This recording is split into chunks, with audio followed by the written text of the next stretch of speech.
Хардкор дает мне возможность подраться в клетке, а не на улице. Готов намного жестче.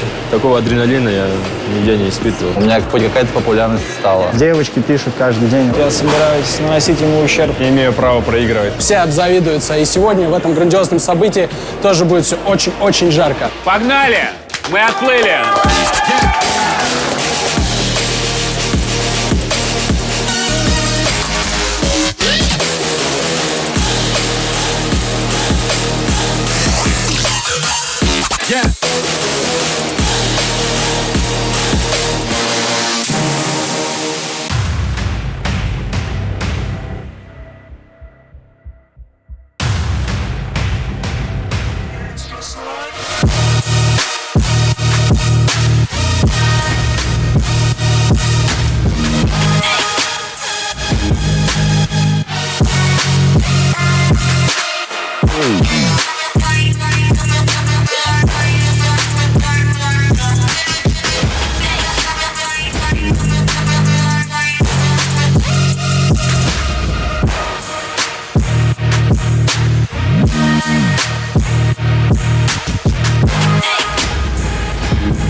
Друзья, всем привет! Это 1/8 Гран-при Hardcore Fighting Championship. С вами Анатолий Сульянов и Миша Литвин. Сегодня наши бойцы приблизились еще на один шаг к возможности получить 1 миллион рублей и доказать, что он самый сильный на Hardcore Fighting Championship. Но перед началом боев хотим поделиться нашими нововведениями. Ребят, оглянитесь вокруг. Это наши новые локации. И начиная с этого выпуска, ни одна локация больше повторяться никогда не будет. Вплоть до финала. Все это стоит кучу денег. Поэтому мы вас просим очень лояльно подходить к рекламе. Да, ее будет много. Но, пожалуйста, не проматывайте ее, не пролистывайте. Любите нашего партнера OneWin. Покупайте одежду от Пумы. Заваривайте чаек с прекрасным тульским пряником и делайте покупки в супермаркетах и интернет-магазине Галамарт. Это наши спонсоры, вы дальше увидите их интеграции. А если серьезно, то мы относимся к ним с огромным уважением и благодарностью, потому что все происходящее здесь, все происходящее в плане роста спорта, кулачных боев, все благодаря им. Давайте поприветствуем их аплодисментами. Здесь присутствуют представители всех этих компаний. Короче, проще говоря, что всю эту суету сделать, нам дали бабок, вот и все. Четко. Ты, как всегда, коротко и на красоте, Миш. У нас, получается, появился комментатор Мы в на любом боях. Да, их два. Поприветствуем наших комментаторов. Это Роман Гришин, комментатор Матч ТВ, который комментирует все кулачные бои на федеральном телевидении. Дима Гордей, у которого сейчас на канале Ютуба, брат, 5 миллионов с лишним. 5 миллионов есть, да. Тигр. Я пытаюсь его догнать, пока не получается. Очень душевный, добрый парень, поэтому тоже его поприветствуем. Я думаю, у него сегодня получится нормально прокомментировать все события. Попал сюда случайно, попросили. Попробуем комментировать. Друзья, и мы объявляем первый бой 1/8 финала. И первый, кого мы хотим пригласить в октагон, это Дмитрий Армеец Климов. Как и подобает молодому парню, наслаждается жизнью и славой, которая пришла к нему за время участия в турнирах Hardcore Fighting Championship. И судя по такому, что приезжает он к нам всегда на последние деньги, ему 1 миллион точно не помешает. Тем более напора армейцу хватает не только в клетке, но и в Инстаграме. Какая нереальная акустика! Где он общается с подписчиками, остро реагируя на критику. И сегодня он постарается показать своим хейтерам, что он вовсе не деревянный. Встречаем Дмитрий Армеец Климов. Меня зовут Климов Дмитрий, мне 20 лет. Единоборством я занимаюсь давно, в частности, занимался борьбой. Лет 5 я занимался сам в дзюдо, а именно боксом я увлекся только, можно сказать, в армии. Хардкор, мне кажется, у этой лиги большое будущее со мной. Соперник серьезный, жесткий парень. Это не будет проходной бой, это будет битва. У меня нет никакой четкой стратегии, я как художник, я рисую. Я хочу себя именно спорту посвятить. Сейчас это кулачные бои, в дальнейшем я планирую перейти в ММА. Моя мечта – это тренироваться в Америке.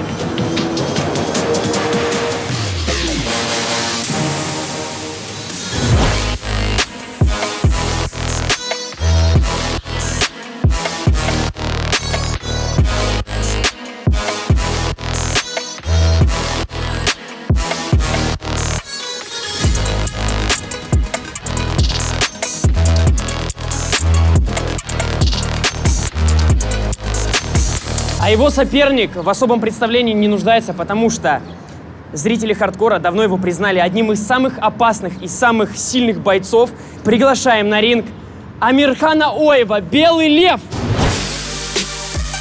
Я пропустил 1/16, потому что была температура, и меня не хотели допускать из-за того, что COVID-19 и так далее. Я сказал, я готов приехать, но мне сказали, что безопасность других важнее. Я все это время тренировался, готовился. У меня не только кулачные бои, у меня еще профессиональная карьера идет. Поэтому я готовлюсь. Моя история в кулачных боях не закончится. Я как выступал, так и буду выступать. Соединять смешанный единобор с ММА, так и в кулачных боях буду. Соперник молодец, добрый парень, улыбчивый. Жалко будет с ним драться. Раз он вышел против меня, то он готов выйти на войну, так и я. Никаких эмоций, никакой злости, никакой жалости. Одна мысль – выйти и выйти на войну. Просто уничтожить своего соперника. Никак по-другому. Когда я выиграю 1 000 000, я увидел очень много детей, которые в Инстаграме просят помощи и так далее, и женщин, которые с детьми больны и так далее. Как минимум 500 000 я отдам туда, а остальные потрачу на своих друзей. Ну, он такой еще молодой, горячий, я бы сказал, вспыльчивый, эмоциональный. У нас есть свой план, приготовили там пару интересных фишек. Надеюсь, все пройдет, все получится. На все воля Всевышнего.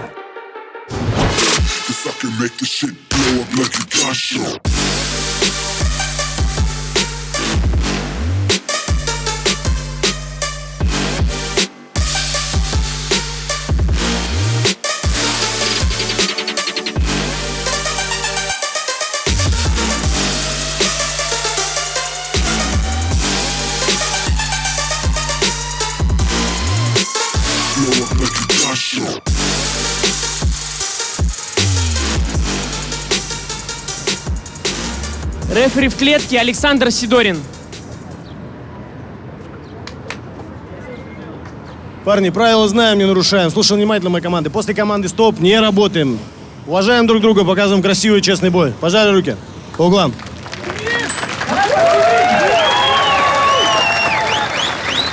Эй, друзья, всем привет! Мы на Hardcore Fighting. Это 1/8, это боевая баржа. И сейчас у нас первая пара спортсменов. Дмитрий Климов против Амирхана Оева. У микрофона российский голос боев без перчаток Роман Гришин и автоблогер Дмитрий Гордей. Да-да, всем привет! Сегодня мы комментируем прямиком с баржи. И помчался вперед сейчас Амирхан Оев. Он у нас в бинтах с красной обмоткой. Просто нереально заряжен, замотивирован на победу. Дмитрий Климов, ему 20 лет, рост 83 сантиметра, вес 74 килограмма. Что касается его соперника, Амирхан Оев, 21 год, 73 килограмма вес, 177 сантиметров рост. И... Ром, как ты думаешь, насколько бойцам будет мешать условия сегодняшние? Да, течение, сегодня, друзья, ветер, солнце. достаточно жарко здесь. И, конечно, тут есть еще такая тактическая хитрость выставить соперника так, чтобы солнце светило ему в глаза. Вот что сейчас Амирхан Оев и сделал. Но, если честно, я не думаю, что он сделал это специально, потому что все-таки идет бой. Ох, зацепил сейчас левым боковым очень неплохо Климов соперника. Ой, еще мне нравится собачка, которая... Да, вот прямо рядом с нами сейчас. Бой настолько интересный, что даже собачка смотрит. Да, вот голос поддержит, конечно же. Разошлись парни. И пошел вперед снова Амирхан Оев. Здесь клинч. Да, напомню, что в клинче удары разрешены по правилам хардкор. И через джеб старается действовать сейчас Дмитрий Климов. Он в отборочном турнире дрался против Харидина Ашурова. Победил единогласным решением в экстра-раунде.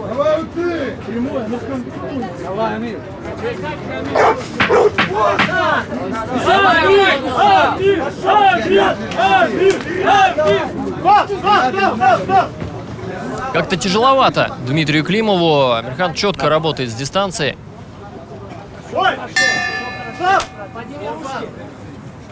Но я думаю, еще не все потеряно, несмотря на то, что Амирхан доминирует.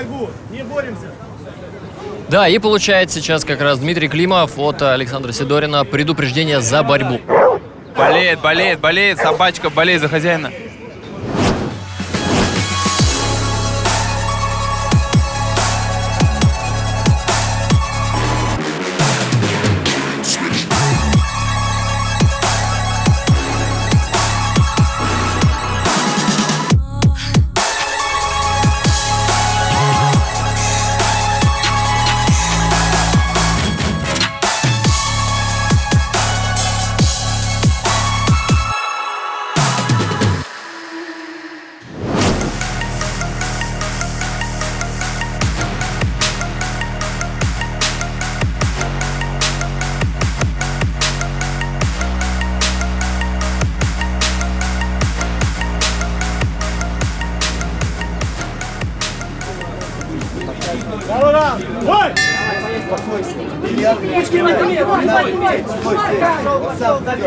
Заплываем под мост.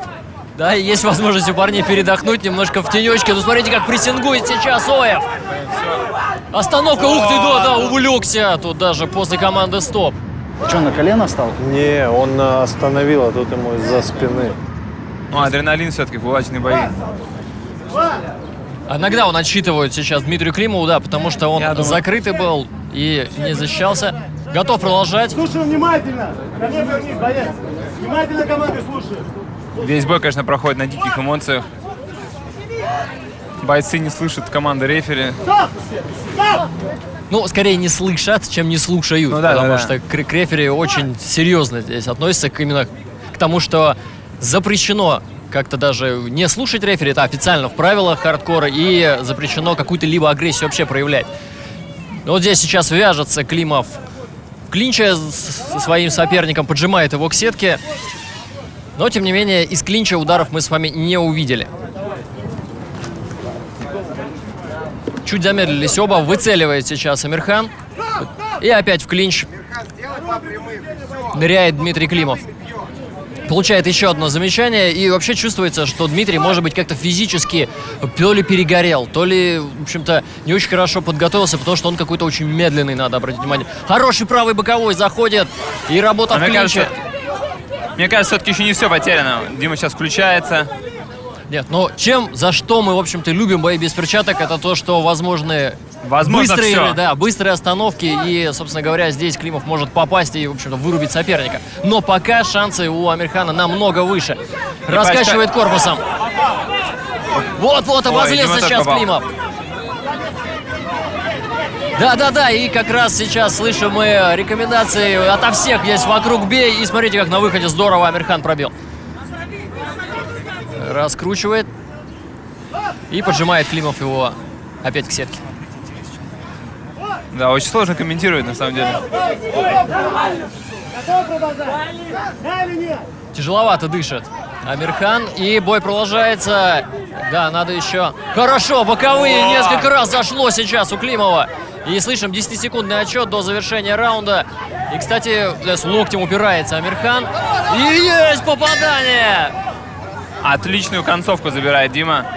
Я думаю, по очкам он даже сейчас выровнялся, да? Ну, если да, второй раунд, пожалуй, вторая половина, это, собственно говоря, за ним. Первый раунд где-то провалил. То есть, ну, здорово, что заставил соперника устать. Последний раунд. Амирхан, слышишь меня? Соберись, последний раунд. Он летает, сел.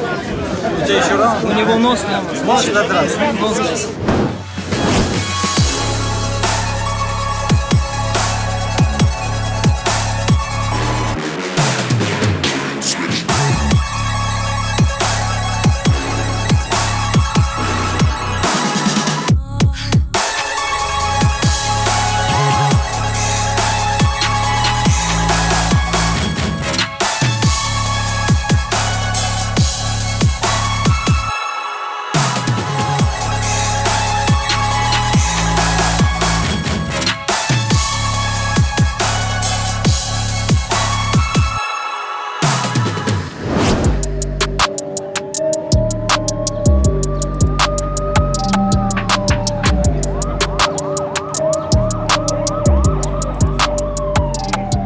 Восстановили обоих спортсменов. И у нас третий раунд, друзья. Еще 2 напряженнейшие минуты.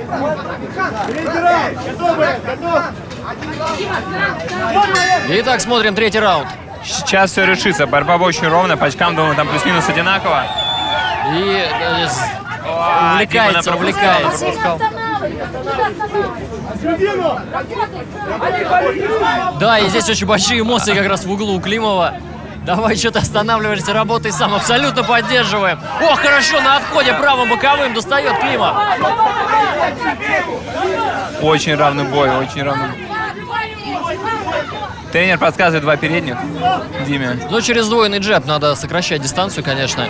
Потому что Амирхан периодически очень прямолинейно летит на соперника. Есть, вот они прямые зашли, боковые сейчас. И снова в клинч, к сожалению, они входят. Но в клинче спасается Амирхан, потому что напропускал, нахватался ударов. Нужна была ему небольшая пауза. И мы продолжаем. Есть столкновение головами, неприятно было. Видно, что поморщился даже Дмитрий Климов. И по корпусу отрабатывает сейчас ему Амирхан. И тяжело. Вот сейчас видно, что устали, чисто физически устали. Опять размен, открытой перчаткой, кстати. Ну, открытой ладонью попал Дмитрий Климов. Да, и здесь вот слышим как раз сейчас рекомендации прямо у нас за спиной. Бей кулаком, не ладонью. Да, ладонью, напоминаю, по правилам хардкор бить запрещено. Да, и концовка сейчас надо забирать. Да, провалился, упал. Но, мне кажется, он скорее поскользнулся, он поскользнулся. Ничего страшного. Сколько бы Дима не попадал, Амирхан все равно стоит уверенно. И хороший сейчас апперкот, и потом левый боковой зашел у Амирхана Оева, который поджимает соперника к сетке. Да, и ведут по времени Дмитрия Климова. Говорят, что 10 секунд как раз от Светланы Андреевой мы слышим. И пошел Климов вперед. Размен боковыми в очередной раз. Но упирается сейчас Амирхан. В общем-то, контролирует соперника у сетки. Отжимает ему голову. Последние 10 секунд. 5 секунд. И ну думаю, все, да, сил уже не победа... осталось. И гонг сейчас. Сейчас и узнаем. 2 секунды. Все, вот и гонг. Молодец. Но просто на волевых буквально сейчас сражался Дмитрий Климов. Теперь дело за судьями. Друзья, ну пошумим! Какой бой закатили!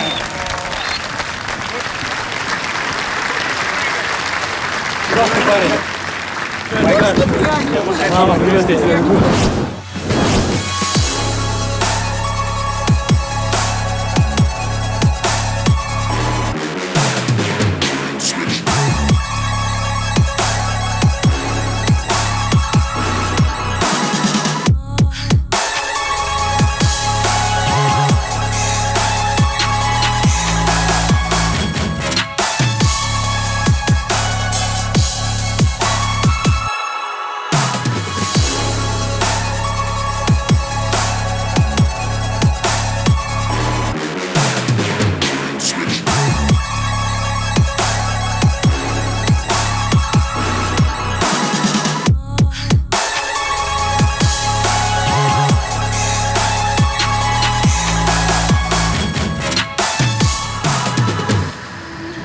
В этом бою единогласным решением судьи побеждает Климов!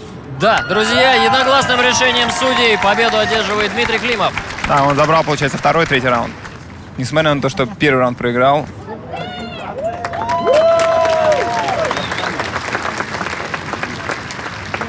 Старик, ты, наверное, в 10-й раз доказал свое прозвище, что ты самый настоящий лев.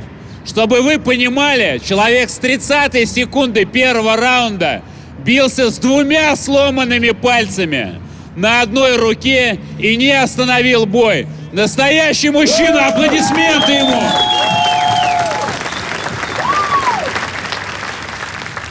Скажи нам пару слов, выше голову. Всем ассаламу алейкум. Все, кто пришли болеть, я очень рад вас видеть. Ваша поддержка очень важна для нас, как для бойцов. Огромное спасибо я хотел бы сказать не всем, кто это организовал. Есть одна девочка, Ната зовут. Она все для нас делает. То, что мы сюда выходим, 5 минут побиться – это ничто. Так что спасибо вам. Заходи к нам, Всё. девочка Ната. Это девочка Ната, это наш продюсер, человек, который идет с хардкор от самого начала и на своих хрупких плечах вывозит все то, что вы видите. Знайте ее, любите, цените и уважайте. Спасибо большое! Спасибо! Так, ну и мы хотим передать слово победителю. А ты в курсе вообще, куда ты сейчас дальше вышел? Я, блядь, вышел на монстров, нахуй. Нужно тренироваться еще больше. Да, ты вышел в 1/4, с чем мы тебя поздравляем. Кто не верил, блядь, 3 коэффициент на меня был. Да? 3. Он сегодня в 1/4. Красавец. Огромное уважение хочу сказать Амирхану, его тренерам. Он, блядь, сильный боец. Первый раунд он меня нормально болтанул. Я аж потерялся немножко, но смог остановиться. Просто сегодня мой день. Я, наверное, больше тренировался, больше вложил все силы и все. Спасибо. Поздравляем! Самый таинственный человек нашей коллеги жюри, но эксперт во всех единоборствах. Андрей Закурский, искренне приветствуем тебя. Как тебе старт боев? Как тебе формат? Хотелось бы на самом деле сказать следующее. Большой респект организаторам, потому что сегодня у нас получается последний день лета 2020, да, и когда будут спрашивать, как ты провел последний день этого лета, да, можно сказать, провел на лодке 150-метровой, просматривая бои в окружении там красивых дам и настоящих мужчин. Это дорогого стоит. Организаторам большой респект. Давайте поаплодируем, тоже молодцы. Вот. Касаемо боя, ну что, приятно осознавать, что промоутерство, так сказать, оно не сбавляя оборотов двигается, и качество боев не снижается. Бескомпромиссный поединок. Большой респект бойцам. И еще такой фактор очень интересный, что уже хардкор-файтинг и слава об этом промоушене, она уходит далеко за пределы даже океана. У меня друзья в Соединенных Штатах, они не пропускают ни одного выпуска и уже задают вопрос, а можно ли посотрудничать, каким образом такую же историю организовать у них. Так что молодцы, продолжаем наблюдать и наслаждаться зрелищем. Субару, как оно? Очень больно смотреть, очень больно. Вот. И такое шоу, начинать с такого зрелищного боя, это просто нечто. Я не представляю, что будет дальше. Я предлагаю, я ни за кого не болел. Я хочу, чтобы все пошумели, поддержали обоих бойцов, ведь они, правда, были профессионально. Блин, я не знаю, они оба, правда, сильные. Эдик, твое экспертное мнение. Во-первых, всем привет, друзья. Спасибо, что вы здесь, спасибо, что вы с нами. Первый бой, сразу такой накал, такой крутой бой. Амирхану, безусловно, безмерное уважение за то, что дрался со сломанной рукой 2,5 раунда. Армеец просто красавчик, потому что он был диким андердогом в этой схватке. Дальше больше, парни красавцы, им уважуха и скорейшего выздоровления. Дядя Дим, председатель нашего жюри, искренне приветствуем тебя с теплых ростовских берегов. Прилетел к нам специально. Рады тебя видеть. Как тебе бой? Что могу сказать? Армеец этот просто железный, реально. Он меня удивляет уже какой раз. Я думал, что по первому раунду бой проигран. Но что делает этот парень? Что делает этот парень для вашего промоушена? Я реально вас поздравляю с этим боем. Это было очень крутое начало.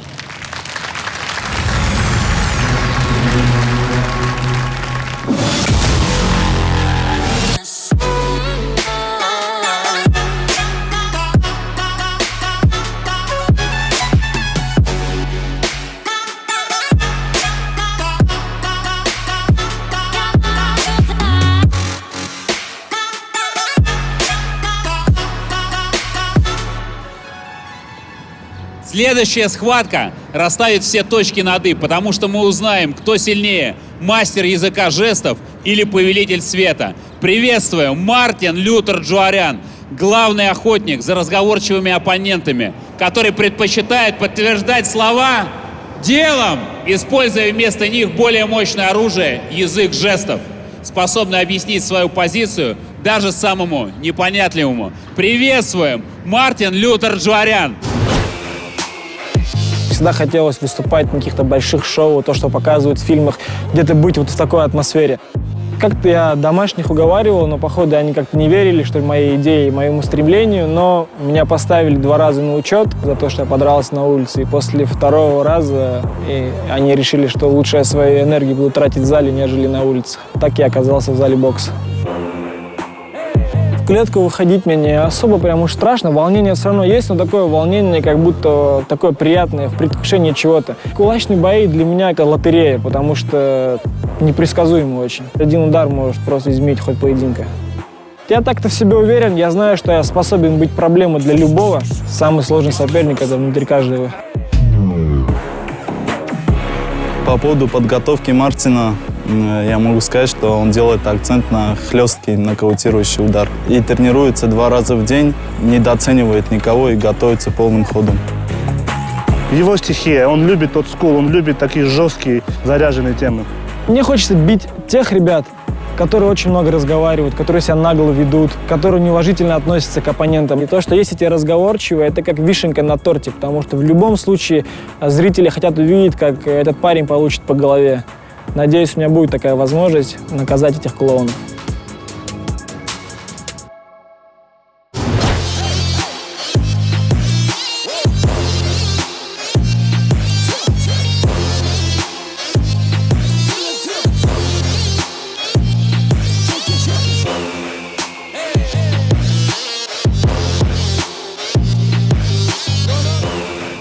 И хотим пригласить его соперника Асрора Важака Акбархаджаева. Он уверен, что свет в жизни соперника может отсутствовать лишь по одной причине. И эта причина сам Асрор. Приглашаем. Меня зовут Асрор, живу в Подмосковье, города Фрязино. Тренируюсь тоже тут. Мне 18 лет. Раньше я занимался разными видами спорта, борьбой, в ММА походил, мне не понравилось. Я остался в итоге на боксе. Пока самое большое достижение – это у меня биться в хардкоре. Я хочу победить всех, кто станет против меня. Мне выходить в клетку не страшно, меня только пугает то, что если у меня будут какие-то шрамы, меня наругает мама дома. А так мне вообще без разницы. Мама вообще не разрешает мне биться там. И боксом тоже она говорит, завязывает. И я не хочу завязывать пока боксом, пока молодой, надо все попробовать.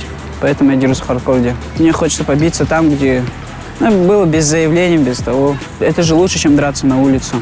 Асрор – высококлассный боец, у которого качественный бокс в первую очередь. Неплохое будущее у него может быть. Самое главное – это тренироваться изо дня в день, оттачивать мастерство. Только так можно добиться успеха. Когда я выключаю соперника, я чувствую радость на душе, так как я чувствую, что помогает то, что я тренируюсь каждый день на тренировке. Я участвую в этих боях для того, чтобы забрать свой миллион и показать, что я сильнейший. 15% из миллиона я хочу выделить в детский дом, так как у них не хватает денег. И помогать бедным тоже. Но все зависит от Всевышнего. Как Всевышний решит, так и будет.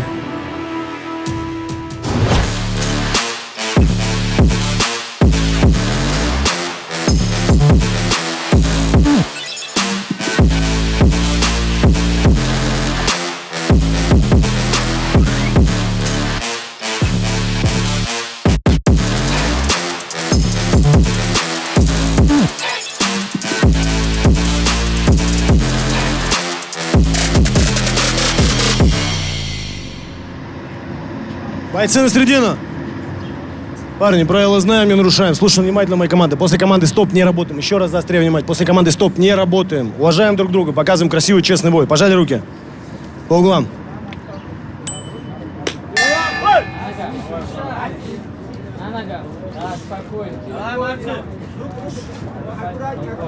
Тем временем мы уже доплыли от Москвы-Сити до Лужников.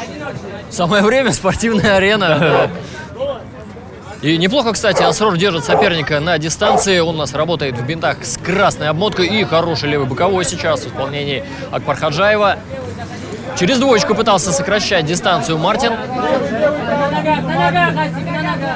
Но чувствуется, кстати, что у обоих есть неплохая боксерская подготовка, судя по тому, как они перемещаются. И вот сейчас заработал навстречу как раз Асрор. Держит соперника на дистанции, но пока точных попаданий мы не видели. Но, кстати, обратите внимание, у Асрора есть уже рассечение на лице. Это первое рассечение в рамках сегодняшнего вечера, друзья. Но я уверен, что далеко не последнее. Пошел вперед. Хотя ударов он нанес больше.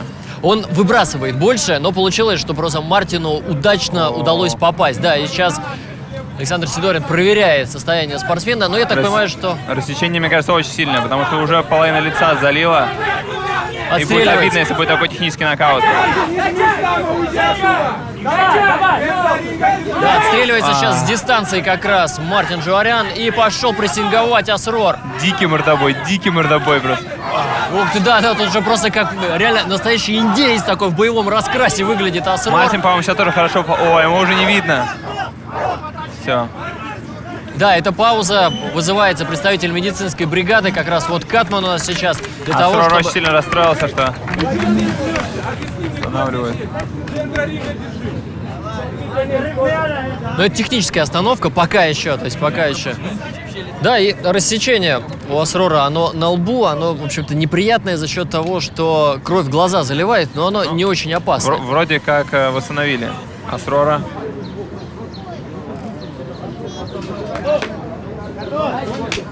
Продолжаем. Асрор максимально заряжен, рад, что все обошлось. Что дают возможность продолжать, да. И хорошо двоечкой встречает сейчас Мартин.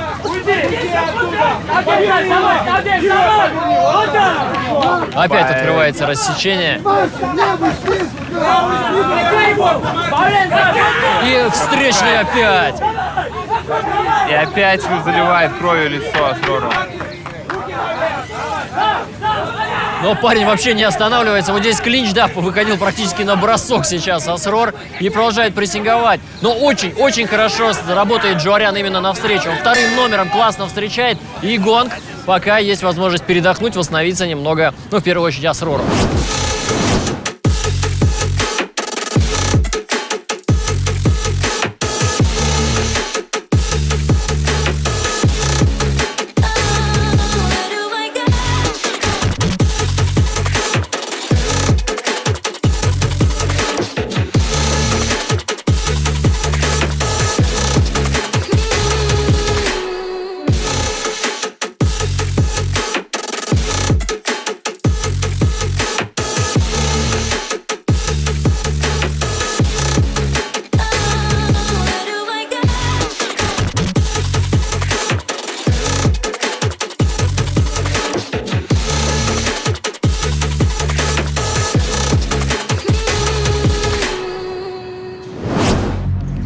Врача можно в октагон? Ты же провалил его, все. Почему навстречу не будешь? А? Он подсаживается, ударь туда, куда у него голова упала, понял? Сейчас видим, какое большое внимание в углу как раз у Акбар-Хаджаева. И вполне могут остановить, вот даже еще и представитель скорой помощи здесь у нас появился, не только Катман. Пытаются его восстановить. Ну да, потому что в основном кровотечение оно останавливается либо адреналином, то есть просто для того, чтобы вызвать спазм сосудов, либо, собственно говоря, такой катманский утюжок. Но вроде все покидают клетку и готовы продолжать. Отлично, второй раунд. Не спеши, братишка. Да, за Мартина начали активно болеть, ребята, у нас здесь вокруг. И хорошо он встретил Асрор. Первый же удар, и он попадает в цель. Да, и причем Асрор, да, вот сейчас нокдаун. Поплыл немножко Асрор, потому что прям вот уходил, держал руку у лица. И, да, глаз у него заплыл, Мартин выиграл. Левый глаз, да, и это остановка.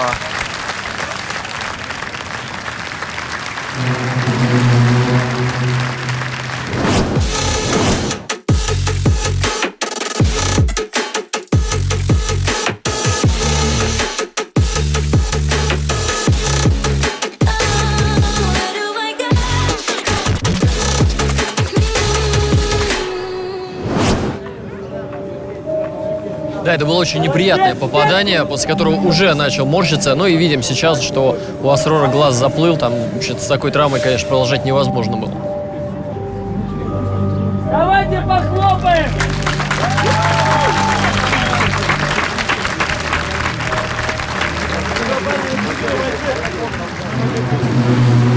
Ой, глаз заплыл вообще жестко.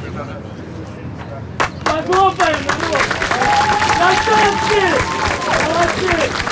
На 10-й секунде второго раунда техническим нокаутом победу в этом бою одержал Джариан Мартин. Поприветствуем победителя.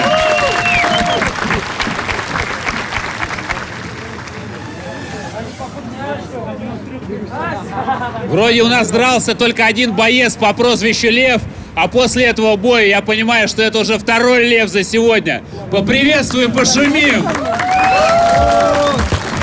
Парень вышел на бой с разницей в 7 килограмм и просто бился как красавчик. Старик, крики из угла твоего соперника от его секундантов. Главное подтверждение уважения к тебе. Старик, это не последний бой в твоей жизни, и не нужно переживать. Ты доказал всем, что ты настоящий боец, профессионал и рубака. И нашему восхищению просто нет предела. Ты большой красавчик. Скажи пару слов своим тренерам, близким.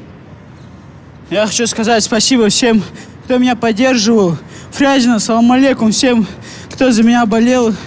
И сопернику тоже пожелаю удачи, чтобы он забрал этот миллион. Все, спасибо братьям, которые поддержали меня, со мной приехали. У меня все. Красавчик, уважение таким бойцам. Мартин, поздравляем тебя с победой. Ты в 1/4. Пару слов о бое, о своем оппоненте. Хочу в первую очередь поблагодарить всех, кто за меня топил от души, не просто так вот, чтобы прийти посмотреть на эти красивый вид, а кто реально переживал за меня. И хочу зрителей попросить, чтобы они не только обращали внимание на победителей, а ребята, которые выкладывали все, что возможно, даже если они проиграли, просто оказывайте им хотя бы слова поддержки. Меня в любом случае поддержат, потому что я победитель. В итоге, короче, всем спасибо вот за этот вид роскошный, как будто я в голливудском фильме каком-то, я не знаю, просто от души всем. Спасибо тебе. Еще раз поздравляем. Мы все вместе с вами в голливудском фильме, парни. И все благодаря вам в том числе. Вы огромные красавцы. Спасибо. Удачи. Друзья, хотим поприветствовать наше сегодняшнее жюри. И где это лучше сделать, как не на фоне исторического спортивного центра Москвы. Мы проплываем Лужники. Крутейшая локация. Пошумим. И приветствуем Эдуард Германский. Субхан Мамедов. Дядя Дима, приветствуем вас. Миша, Толя, вот представляешь, ты назвал меня председателем целым жюри, но я уже больше 20 лет дерусь, и я ни разу не дрался на корабле, поэтому я по-настоящему завидую вот этим ребятам, которые могут проявить себя вот в такой обстановке. Это большой кайф, это действительно смотрибельно, и это очень круто, молодцы. И Андрей Закурский. Рады видеть вас, ребят, рады, что вы с нами в этот прекрасный солнечный день. Друзья, а откроют наше выступление Брат родной Субы и друг брата Субы. Короче, этот трек наверняка все слышали. Если не все, но большее количество точно. Друзья, приветствуем Самуэ Диор на открытии наших боев.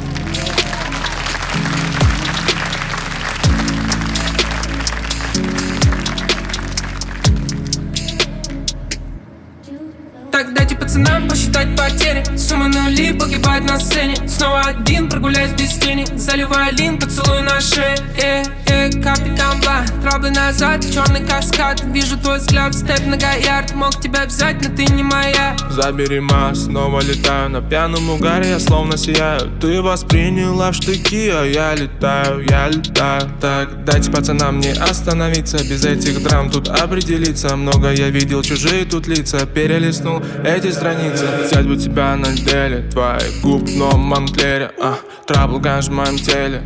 Взять бы тебя, но без денег. Hey babe, hey babe.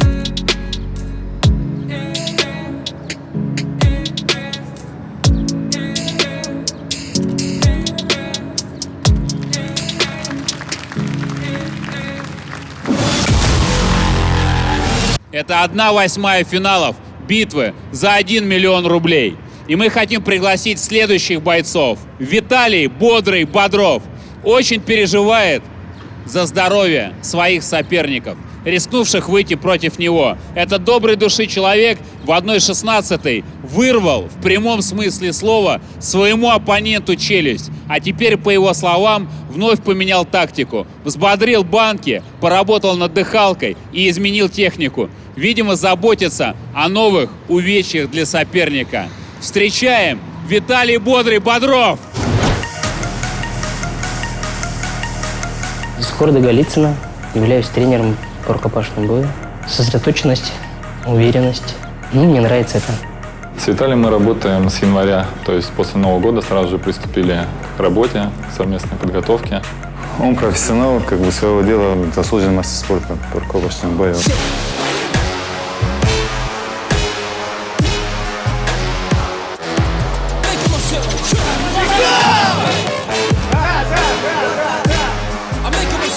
Мы с ребятами планово подошли к этому бою. Питание, тренировки. Виталий очень целеустремленный, дисциплинированный спортсмен. Подготовились, я считаю, хорошо к этому бою. И будем в дальнейшем работать. Я готов на все 100%, уверен в себе. Виталий победит.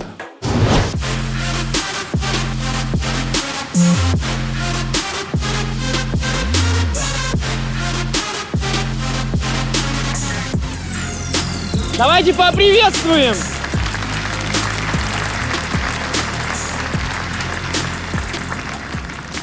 А против него будет сегодня выступать Вардан Мартаян. Не буду говорить лишних слов. Это арт-директор ресторана и мой братишка по носу. Приглашаем его сюда. Меня зовут Вардан, мне 23, кандидат мастера спорта по боксу. Я родился в Армении, город Варданец. Переехал в Черноголовку, мне было 10 лет. Занимался боксом в Ногинске с 10 лет. Занимался музыкой с детства. Параллельно я занимался боксом. Когда я закончил музыкальную школу, я хотел поступить в консерваторию, стать профессионалом. Но я выбрал бокс, я не знаю, почему так душа захотелась, я решил боксом дальше заниматься. Вот где я работаю, ресторан, галерея, все думают, что я там продаю бананы или людей. На самом деле я работаю здесь арт-директором. С Варданом мы познакомились так. Заходит большая компания, такая прям компания кавказцев. Берет микрофон Вардан, включая композицию, и с его уст понеслось просто такие ноты. На душе лишь печаль, не молчи, за окном снова капли дожди. Я подошел, кто ты, что ты, зачем ты? Он говорит, да я так, КМС по боксу, просто люблю петь. Когда мои родные узнали, что я буду драться на кулачных боях, конечно, мало народу меня поддержал. Они знают, травмоопасно. Я очень удивился, когда узнал, что он дерется в битве на голых кулаках. Для меня это был шок сначала. Я говорю, Варо, тебе это точно надо? Он говорит, брат, всю жизнь занимался, как говорится, боксом. Почему нет, когда да? Ты в моей душе. У меня есть любимая девушка, но мы с ней разошлись, потому что она не одобрила, чем я занимаюсь, и она не так относится к этим кулачным боям. Подготовка к боям проходит хорошо, тренируемся, все идет по плану. Боец он очень серьезный, пахарь он. Я не боюсь проигрывать, я буду стремиться дальше, пахать, тренироваться, чтобы побеждать. Очень хорошо двигается на ногах и сильно поставлен удар. Выиграв 1 миллион, построю школу, чтобы дети именно в Черноголовке занимались боксом. Пожелаю ему удачи, чтобы всех победил. Бро, специально для тебя вот эта приколюха, потому что мы все максимально спортивные. Бро, мы с тобой, мы на спорте. Еп.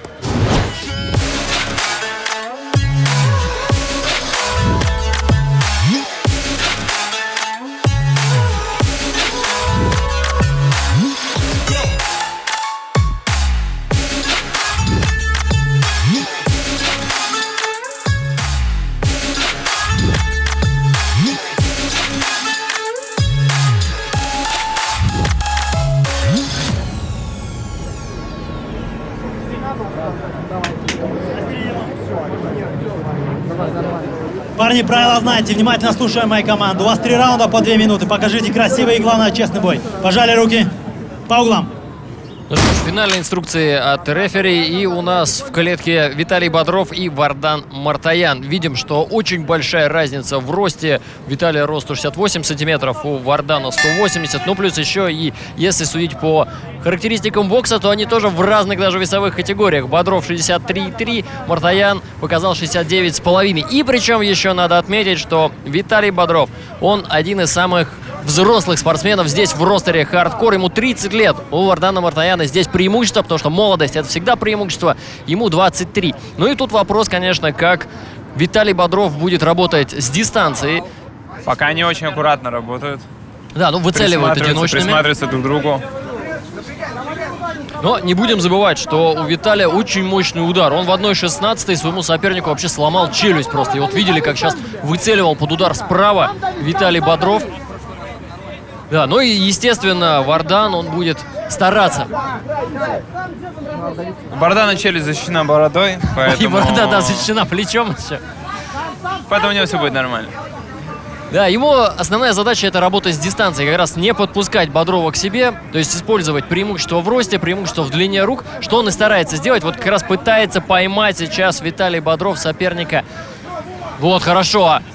Но не достает. Вот буквально шага не хватает для того, чтобы приземлить тяжелый удар. Но пока, кстати, вот вроде удары выбрасывают, но еще ни одним попаданием ни тот, ни другой не отметились. Пока идет бесконтактный бой. Как... Пожалуйста! Да, вы это видели? Да. Вот так вот, бесконтактный бой.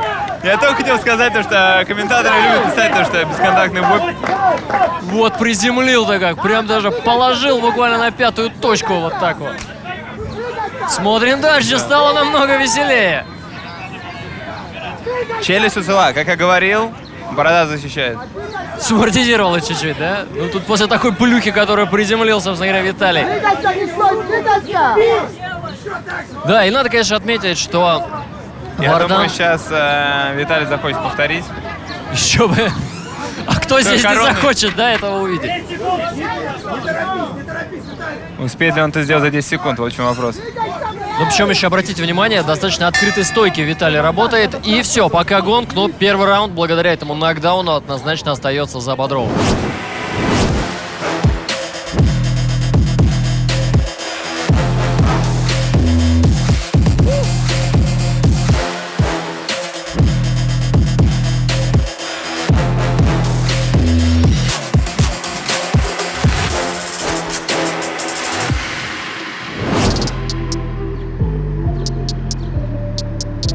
Играть не получается, блин. Рубку надо навязывать. Понятно, так проигрывать, бля. Ты вышел, надо рисковать, бля. Надо рубку навязывать. Эй, Вардан. Сейчас ему на прибуд, чтобы он шел вперед. Давай.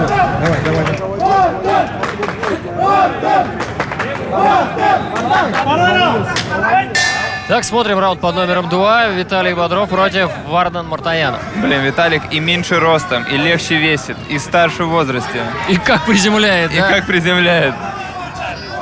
Но раз он дошел до 1/8, то все шансы на победу у него есть точно. Но очень правильно Виталий действует. Он спокойно, никуда не спешит. Пускай работает в открытой стойке, но надо отметить, что Вардан просто не пользуется своим преимуществом в длине рук. Даже не получается поджать соперника. Вот сейчас прижал к стенке. Ну, давай. Пора бить уже, давно пора. Так, боковой здесь тоже мимо. Очень хорошо чувствует дистанцию Виталий. Он у сетки моряк подсказывает. Да, здесь и очень хорошо, кстати, выходит из атаки еще Виталий. То есть выбросил удар, чуть-чуть провалился, попробовал его встретить Вардан, но уже соперника там не было. То есть работа на ногах просто прекрасная у Виталия Бодрова. Тянется периодически за ударами Мартаян. Но и здесь, да, в общем-то, здесь разница в росте все-таки, конечно, играет роль. Потому что, ну, осторожничает периодически Виталий Бодров. Здесь попробовал зацепить. Да, и вот, ну, понятное дело, что основная комбинация, это, конечно, левый-правый у Виталия Бодрова. То есть пытается достать, у тебя прижимает стенки. Да, и да, можно попробовать. Он прям выцеливает. Очень правильно делает. Лишними ударами не размахивается. Снова хочется сказать про бесконтактный бой. Так, первая фраза была, да, они положили, может быть, еще раз с ним сделает. Да, пытается через апперкот сейчас встретить Виталий соперника. Да, не дотягивается. И периодически, конечно, когда Виталий пробивает, он открывается. Так, остается 10 секунд. Виталик, наступай давай! Виталик поувереннее выглядит, конечно, в этом бою. Большой сопля, наступай! Вот что интересно, раунд, друзья, и, по-моему, только лишь 2 или 3 удара дошло до цели вообще. Да. Хотя выброшено было довольно много.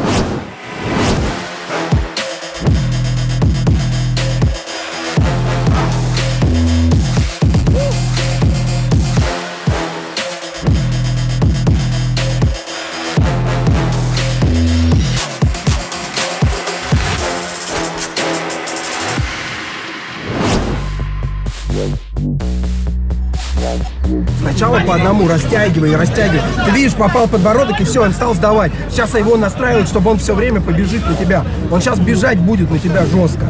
Давить будет. Вот он поддавливает. Меняйся от сетки, уходи. Да, и что интересно, как раз удалось чуть-чуть подслушать. Виталий рекомендует как раз самому работать с дистанцией, потому что сопернику оказывается неудобно. И это вот такое опровержение стандартного правила, когда более рослый спортсмен, наоборот, старается действовать издалека, а менее рослый, наоборот, дистанцию сокращать. Покажи свой характер, кричат из толпы. Да, и причем надо бы это сделать обоим. И что ж, третий раунд, заключительный у нас. Начинает прессинговать Вардан. Там большая группа сейчас поддержки у на него. Эмоциях. Голые кулаки, эмоции. Все кричат, плывем по Москве-реке. Голые кулаки, голые эмоции, собственно говоря. Да. Опять работает джебом сейчас Бодров. Причем очень четко он всегда держит правую руку у челюсти, готов заблокировать потенциальную угрозу со стороны соперника. Здесь по корпусу удар не прошел тоже. Ну, буквально чуть-чуть не хватает. Вот сейчас, кстати, попадание и небольшое рассечение открылось на лице у Вардана. Ну, прям совсем небольшое. Интересно, Виталик думает о том, что он может потянуть время и выиграть по очкам? Ну, в общем-то, почему нет? Он первый раунд забрал однозначно, второй можно там дать равный, да. И в третьем ему достаточно будет одного попадания. Вот такого вот! Вот такого попадания! Это 100% победа уже. Причем, друзья, знаете, вот что интересно, дважды посадил соперника Виталий Бодров. И причем, что он сделал? Просто дважды выбросил удар. Вот так вот. Очень интересно.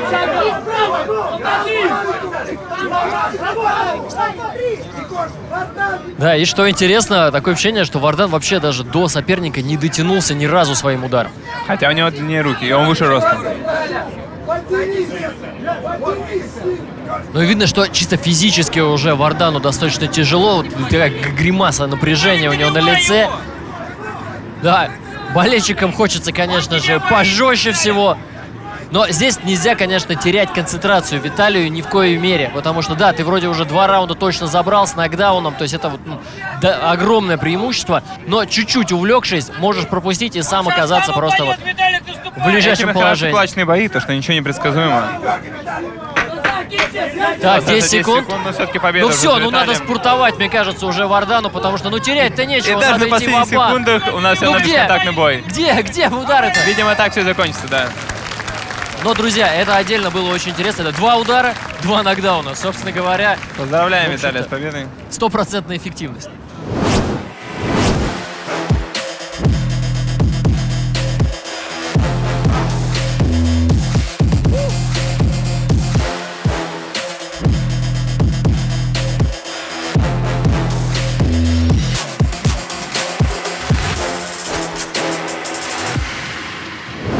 Победу в данном бою единогласным решением одерживает Виталий Бодров. Да, с чем его мы и поздравляем. Абсолютно заслуженная победа. Это было здорово. Непростой бой для тебя выдался. Все считали тебя фаворитом и с точки зрения веса, и опыта, и антропометрии, и длины рук. Как считаешь, чего тебе не хватило?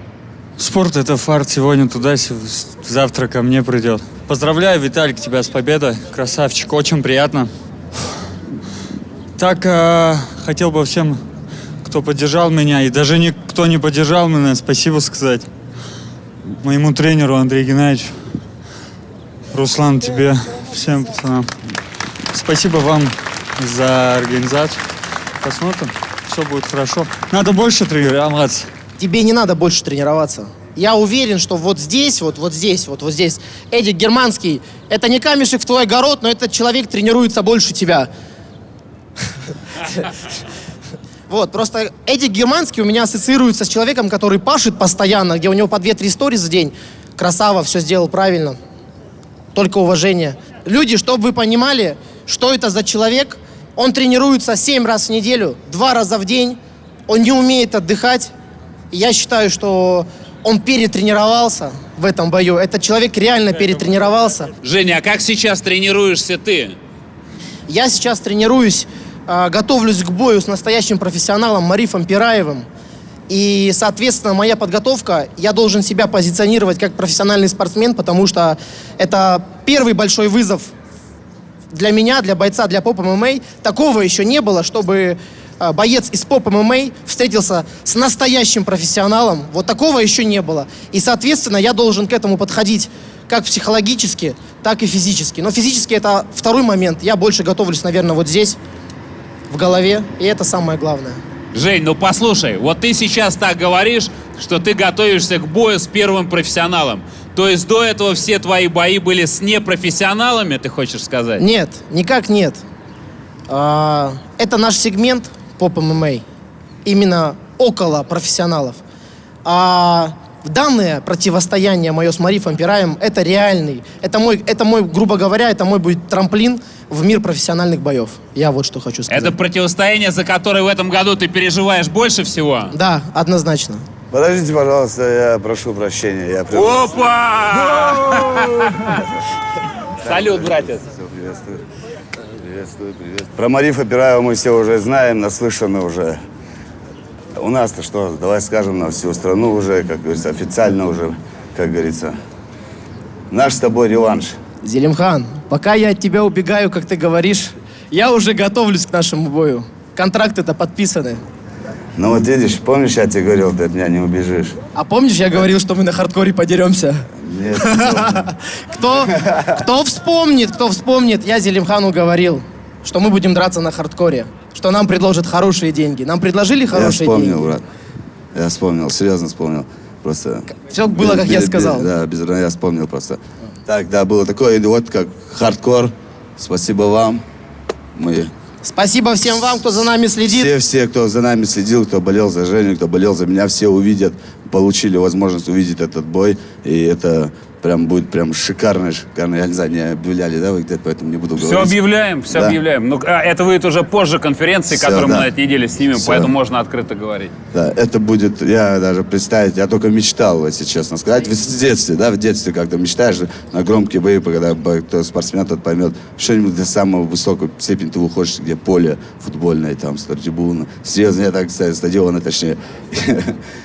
И вот ВТБ-арена, я в жизни такое представить не могу. Может, да. Мы надеемся тоже, что все это произойдет на ВТБ-арене. Уж коли вы в октагоне, то давайте сделаем красивый стардаун вам. Никто не против. Поддержим, ребят. Это один из самых ожидаемых боев на кулаках года.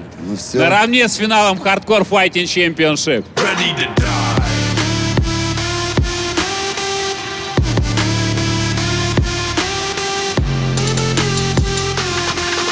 Красавцы, парни. Рады, что все на таком уважении двигается по спорту. Спасибо.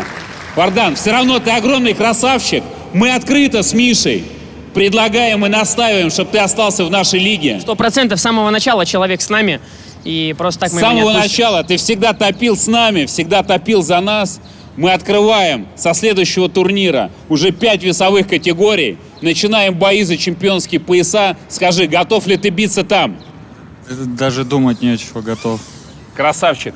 Мы будем рады тебя видеть. Спасибо тебе большое. Виталь, ты на данный момент главная сенсация этого дня. По всем коэффициентам, по мнениям экспертов, ты считался в данном бою андердогом. Но ты вышел, показал 2 ярчайших нокдауна. Расскажи чуть-чуть о подготовке, о своей стратегии на бой, каким образом у тебя получилось провести его на столь высоких оборотах. Но и все-таки разница в длине рук, в весе. Как ты над этим работал? Скажи пару слов всей публике, всей аудитории, это очень интересно. Всем привет, кто пришел за мной, кто болел за меня. И спасибо организаторам, которые организовали данный турнир. Что касаемо подготовки, я готовился, как обычно, всегда. Но непосредственно выходя в ринг, я только адаптируюсь к сопернику. Только именно когда в ринг выходишь, я адаптируюсь. А так я работаю, как обычно. Вот вся успех мой. Ты в 1/4 финала. Мы хотим пожелать тебе только удачи. И такими бойцами, как ты в нашей лиге, мы бесконечно гордимся. Спасибо тебе огромное. С победой! Ребята, у меня еще тут присутствует, я не знаю, знают, не знают, возможно, уже многие в курсе, то, что у меня есть команда, которая называется «Сахалинец». Я бы хотел, чтобы вы их всех поприветствовали, потому что они сегодня здесь присутствуют. Шумим! Спасибо большое.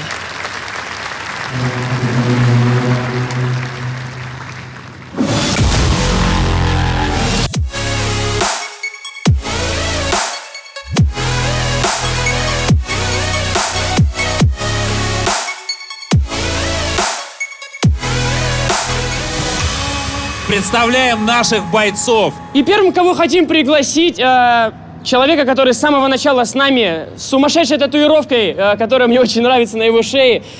Очень крутого бойца, который прошлый бой в 1/16 очень уверенно выиграл. Кирилл Самрос. Поприветствуем. Этот человек написал гимн Hardcore Fighting Championship.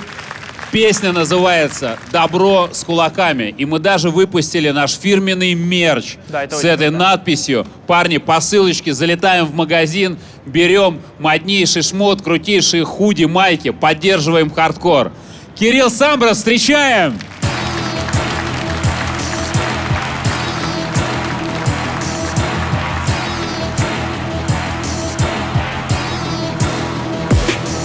Хардкор! Передо мной моя цель, брат! Заниматься начал боями в армии, войсковая часть 13-140, стал чемпионом части по армейскому рукопашному бою, потом стал призером флота и в тот момент понял, что хотел бы связать свою жизнь со спортом. До этого тоже занимался русским рукопашным боем, боксом занимался в кадетском корпусе. После армии я пришел, и вместо того, чтобы немножко выступать по любителям, я сразу пошел в профессионалы по ММА. Что такое страх? Страха нет, страх придумали. Разлинованы бедами, быть добрым хорошо, да готовы с кулаками. Загляни в душу к себе и найди ответ, что тобой руководит. Всегда стараюсь работать технично и использовать шахматное мышление. Расставь приоритеты, жить или выживать, когда закроются клетки. Перед боями я предпочитаю послушать классическую музыку. Если мне это сделать дадут в этот раз, я уверяю, будет просто пушка. Это будет просто мясо. Сам палящая звезда нам согревает наши полюса. Каждый день это взлетная полоса. Надейся на Бога и не плашай сам. Хорош! Вот это появление, ребята! Рады тебя видеть, братец. Добро с кулаками. Красиво вышел. Осталось четко провести бой. Пожелаем тебе удачи, без травм. Дайте Катманы, отдышаться чуть-чуть. сделайте свое дело, а мы объявляем его соперника. И им будет Имам Блац Низамеддинов. Боец с железной выдержкой, который на собственном примере доказал, что можно до последней капли крови отпахать 3 раунда и в последний момент зубами вырвать заветную победу. Встречаем Имам Низамеддинов. Я сам родом из Туркменистана. Приехал в Тулу в 2016 году учиться. Учился в ТулГУ. В этом году в магистратуру поступил. Спорт на данный момент все получается в жизни, так как каждый день тренируемся, готовимся к соревнованиям. За внешность, конечно, были претензии, драки тоже были. Некоторые даже со мной перестали здороваться и еще по улицам показывали пальцем, типа, на девушку похоже, все такое, а меня как бы не волнует то, что они говорят. Зачем мне хардкор? Для того, чтобы дальше мне набраться опыта на голых кулаках. В реальности оказалось, это слишком жесткий вид спорта, и это мне нравится.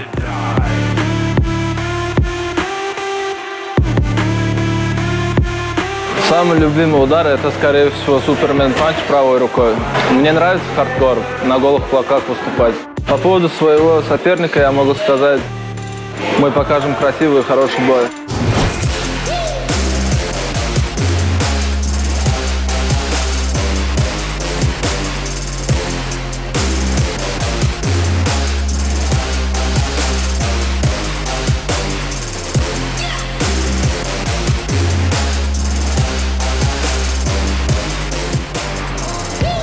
середину. Парни, правила знаете, внимательно слушаем мои команды. У вас 3 раунда по 2 минуты. Покажите красивый и, главное, честный бой. Пожали руки. Огло. Готов. Первый раунд. Кирилл Самброс, в общем-то, в отборочном бился с Севаком Аркеляном из Краснодара. Бой был, в общем-то, назван самым жестким боем первого дня.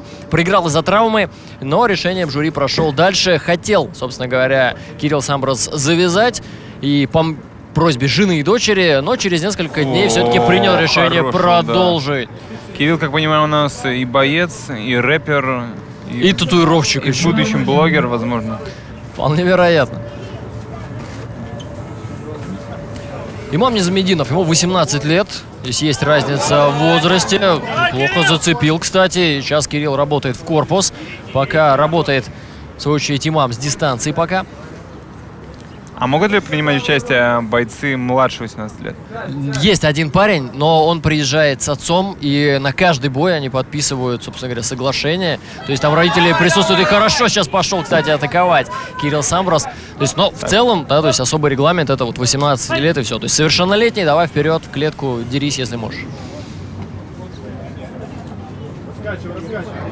Кириллу Самбросу 23 года. И, кстати, надо отметить, что и по росту, и по весу они примерно похожи. То есть у Имама вес 77 был официальный, 76,5, соответственно, у Кирилла. Ну и по росту чуть-чуть повыше, 185 на 2 сантиметра. Кирилл выше, у 183 у Имам Низамединова. Неспешный темп пока, и вытягивает Имам соперника на себя. Но при этом продолжает Кирилл Самброс выцеливать. Ну и еще учитывая, как тянется за ударом Имам, в общем-то, может его жестко очень Самброс встретить. Вот что сейчас и происходит. Хороший джеб заходит у Кирилла. И пошел, ну здесь, да, пошел бороться с ним немного Имам. Мне кажется, если они дрались бы по правилам... О, пах попал Кирилл. Да, и дают возможность, конечно же, Имаму восстановиться.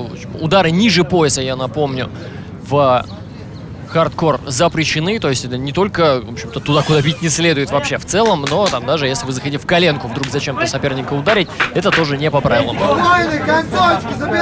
Да, и слышали мы сейчас отчет, и как раз кричат Кириллу забирать концовку, перекрыл обзор сопернику, выцеливает под удар справа, но не выносит эти удары. Пока спокойный первый раунд, можно отметить, что это скорее была даже разведка.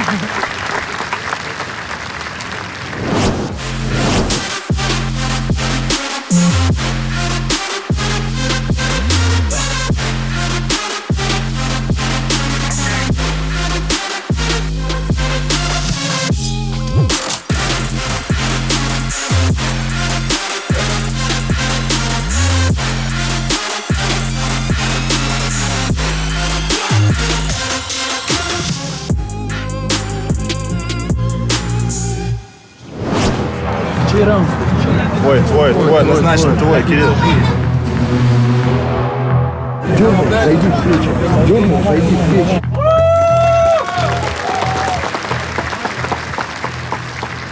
И смотрим второй раунд. Первый получился пока не очень ярким, надо отметить. Надеемся, что второй сразу же прибавит хардкора. В корпус, да, почему-то Кирилл все время, да, пытается попасть в корпус. Ну, попытка замедлить соперника, с одной стороны, и с другой стороны, попадание, собственно говоря, по печени тоже мало приятного несет оппоненту. Ну, вот еще раз. Ну и учитывая, что корпус все-таки помягче, кулаки страдают тоже поменьше, чем попадать там в жесткие скулы или в лоб. Опять тоже хороший сдвоенный джеб, старается Имам держаться на дистанции пока. И вот выцеливал как раз, да, сейчас скользнул своим ударом Кирилл Самброс. Да, и вот рекомендация. Левый в корпус и правый свинг. То есть правый такой, ну, размахайка такая, по сути говоря, большая должна быть. Да, потому что открывается как раз под удар справа. Да, и нашел. Возможно, сейчас и разменялся. Да, тут.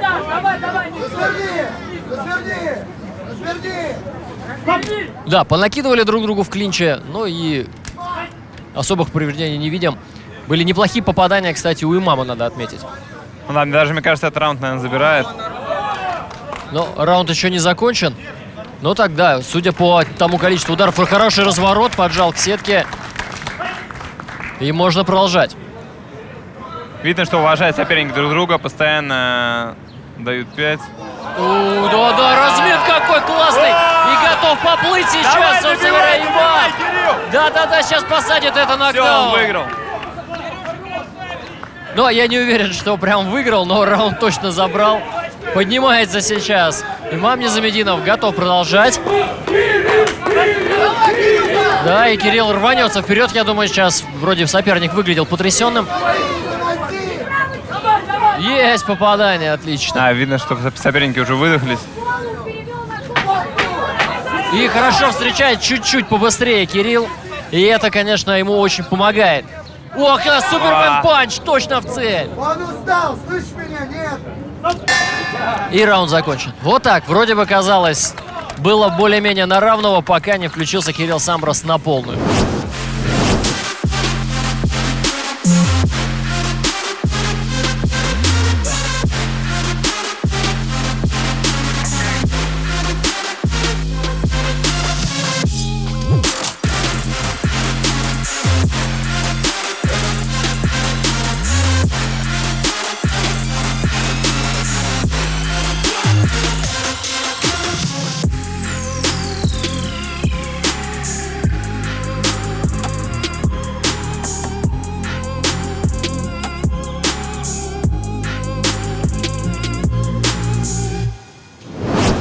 Имам, почему Кирилл слышит, что тренер говорит, а ты не слышишь, блядь?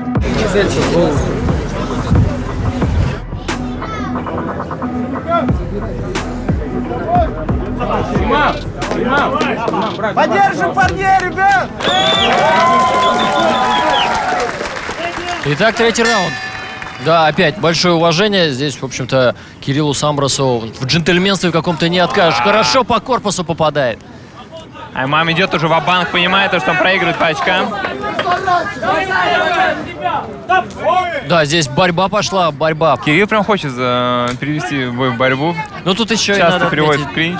Да, и Имам, собственно говоря, пытался его вот в этом моменте разворачивать. Подходи, выноси, не прыгай! Подходи, выше ручки! Выше ручки! О, смотрите, и сразу же зацепил, и там практически рассечение открылось, повело, да! Почему он не добивает? Тоже я удивлен. Чего ж ты не добиваешь, Кирюша? Взял так, поклонился, то есть уже, да, как-то такая восточная философия, мне кажется. Но зацепил-то хорошо. Слишком много уважения в этом бою. Вот видим сразу, кстати, там такая ссадина открылась. Ну, не открылась, а так показалась на лице у Кирилла Самброса. Смотри, какой взгляд у Имама. Ну, он такой настоящий индеец, мне кажется, да, как готов скальп сорвать своего соперника. Супер сосредоточенный. Держи. Имам, на карман! Супермен зайдет! И то ли травмировался Кирилл, потому что, смотрите, как-то отдает инициативу. Сейчас хорошее попадание от Имама. Опять по корпусу много ударов. Ну, накидал, кстати, надо отметить, в клинче накидал довольно много. Опять через джеб. Мало ударов выбрасывает Кирилл, то есть подумал, что, может быть, после того попадания уже забрал, да. И поплыл в очередной раз, разбит нос сейчас у Имама Низамединова. То есть такой человек, исповедующий, по сути говоря, свой принцип добро с кулаками. То есть вроде видит, что попал, но не добивает Кирилл Самброс. Отпускает соперника своего. Походу, Кирилл. так бой закончится. Бэкфист, но мимо цели, да, заулыбался Кирилл Самброс. Понял, что победил.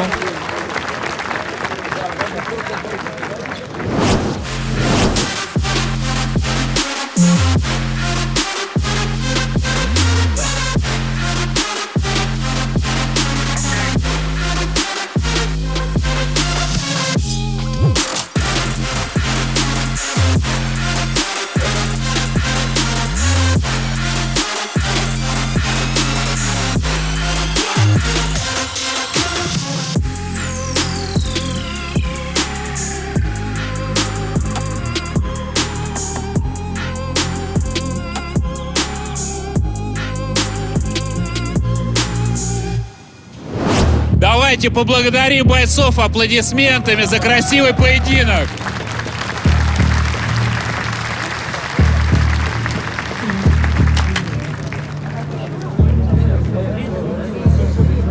На середину.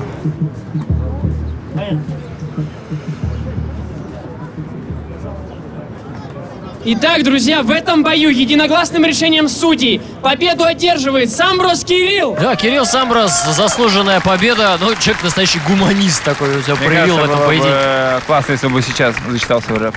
Почему бы и нет? Да. Кир, ты классно продышался перед боем, зачитав нам свой четкий рэп. С каким настроем выходил, как готовился? Знаю, последние 2 ночи перед боем ты провел в студии звукозаписи, записав 3 варианта трека. Для того, чтобы с ним выйти на бой и успеть с гимном хардкора к этому мероприятию. За что безграничное тебе уважение от нас. Наше поздравление с победой. Пару слов. Всем спасибо. Вас благодарю, Анатолий Юрьевич, за энергию, силы, вложенные в разработку трека. Тебя, Мишаня, за помощь в организации. Большой респект имаму, его тренеру, команде. Надеюсь, показали хороший бой. Дальше больше. Болейте, смотрите, ждите выпуск. Спасибо. 1/4 финала. Там, конечно, все будет намного серьезней. Он в любом случае остается с нами до конца, потому что он с нами с самого начала. Тебе спасибо большое за бой, но, тем не менее, чего сегодня не хватило? Чего не хватило, не могу сказать, потому что все нормально, просто сам виноват здесь. Все. И я хочу сказать своему тренеру спасибо большое. Артем Самвелян. Он тебя очень сильно поддерживает. Да. Тула Спирит. Кто к нам приехал? Поприветствуем, Денис Жиган! Дайте микрофон ему, приветственное слово. Всем привет, всем добрый. Припарковали корабль ради тебя. Братья, спасибо, я только рад. Хочу посмотреть сегодня хорошие бои, поэтому всем удачи, погнали. Дядь Дим, как тебе парень, как тебе победитель наш, Кирилл Самброс, красавчик. Реально 3 суток писал трек в студии по ночам. Реально ворвался на ринг и красиво выиграл. Не, ну я сразу оценил этот трек.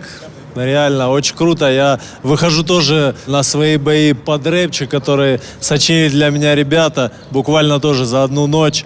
Поэтому я понимаю, о чем ты. Суба, ты у нас и в рэп-индустрии, и теперь еще и в бойцовской. Как тебе вся эта история? Толя, на самом деле я хотел сказать то, что с самого начала этого шоу единственный боец, за которого я болел и которого я поддерживал, это был имам.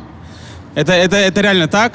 И даже сейчас я стоял у сетки и помогал ему, как секундировал его. Слышь, может, он поэтому и проиграл, потому что ты секундировал? Эда, как тебе бой? Как тебе наши ребята? Слушай, на самом деле бой был реально зрелищный. Мне оба бойца импонируют. Имам, наверное, немножко больше в силу того, что я больше у него интервью брал и провел больше времени с ним и с его тренером. Но сегодня Кирилл был реально сильней, это было видно, техничней. И мне очень понравилось, как Кирилл сегодня проявлял уважение и показывал шоу, еще успевал вот эти элементы шоу вставлять. Это смотрелось красиво, круто. А так, парней поздравляю, я согласен с Субой, было бы очень круто, если бы Имам все-таки остался в лиге и бился за пояс в своей весовой категории. Еще Имам... Мы уже сделали ему такое предложение остаться в лиге. Еще вот самое главное, Имам сегодня вообще не слышал тренера. Поэтому это одна из причин, почему он проиграл. И, кстати, в прошлом бою, ты заметил, какая прическа у него была в прошлом бою? Дреды? Дреды, помните? Мне кажется, за счет... В самом первом дне. Да, в дредах был. Бро, тебе нужно заново сделать дреды, чтобы ты дальше побеждал. Парни, спасибо огромное, спасибо за яркий бой.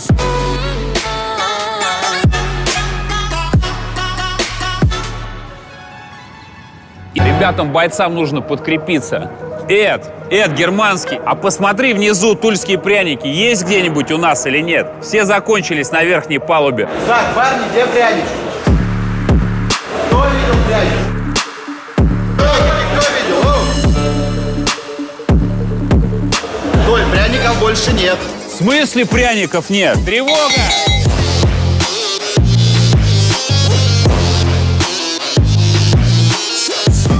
Теперь порядок на судне. И пусть у вас всегда дома будут вкусные, свежие тульские пряники.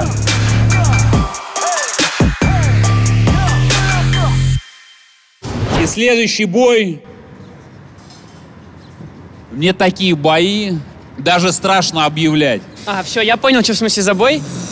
Но это вообще жопа. Это просто. То, что сейчас начнется здесь, я думаю, мы такого еще не видели. Я представлю первого бойца, Александр по прозвищу Вырубатя Стамбалцан, который уверен, что победу нокаутом ему дарит сам Бог. 23-летний парень, который уверенно идет к победе в нашем чемпионате, которая станет вишенкой на торте его достижений. Напомню, что помимо того, что Вырубатя владеет собственным интернет-магазином мужской одежды, он занял призовое место на всероссийском турнире на призы Александра Поветкина. Я попал на 16, вот меня позвали вот как замену чисто. Предложили бой, и я согласился, решил попробовать. Я 8 лет занимался боксом, выиграл международные турниры. Но в бою все может быть, надо просто быть готовым ко всему и все. Мама не совсем за, она то есть против. То есть она привыкла уже к этому, то что я прихожу с синяками какими-то. А сейчас голые кулаки, она говорит, это совсем другое, я не хочу, чтобы что-то случилось с тобой. Разница есть в тренировках. К классным боям надо будет по-другому подготовить. Защита не особо нужна. Там главное, я думаю, атака и правильно встречать соперников. Я знаю Александра уже больше 4 лет. Александр, на самом деле, очень трудолюбивый и во всем упорный. Он тренируется 2 раза в день. Но соперник у меня неплохой. Но я думаю, вот мы покажем красивый бой. Для меня это очень важно.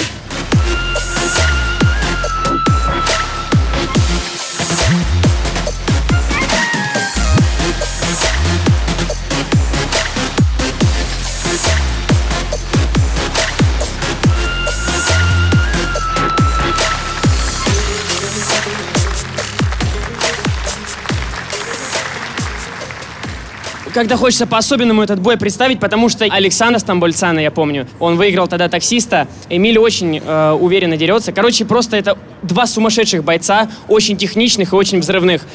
Поэтому хотим сюда пригласить Эмиля Наврузова. Я азербайджанец, родом из Баку, приехал учиться и остался здесь.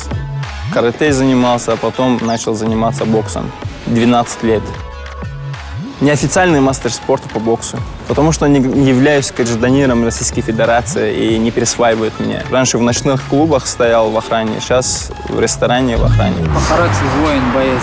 Ночь работает, днем что-то отоспался и опять на тренировке идет. На кулачных боях я до этого не выступал. Страшно мне не было, потому что кроме Всевышнего Аллаха я никого не боюсь. Это непредсказуемое чувство, когда тебе руку поднимают. Я как про миллион услышал сразу и понял, что надо участвовать. Ну, я думаю, по силам могу выиграть. Как бойца, скажем так, он очень неудобный для меня, так как он постоянно прыгучий, вот такие вещи делает. Подготовка, к сожалению, у меня проходит неполноценно, но я кроссы бегаю каждый день. Но Эмиль человек очень трудолюбивый. И это ему помогает в каждом бою быть победителем. Он знает, что ему надо, может трудиться, в принципе, день и ночь. Сам потренировался и на работу попер. Он как мотор. Ему иногда вот бензин подливает только вот, и все. Он будет переть. Родители, конечно, как узнали, сразу же позвонили и ругались на меня. Они до сих пор против, что я там выступаю. Друзья нормально относятся. Для них я чемпион мира. Есть у него все шансы. Для него там нет, по сути, соперника нормального. Верил в него, верю сейчас, что он победит. Моя заветная мечта – стать олимпийским чемпионом по боксу.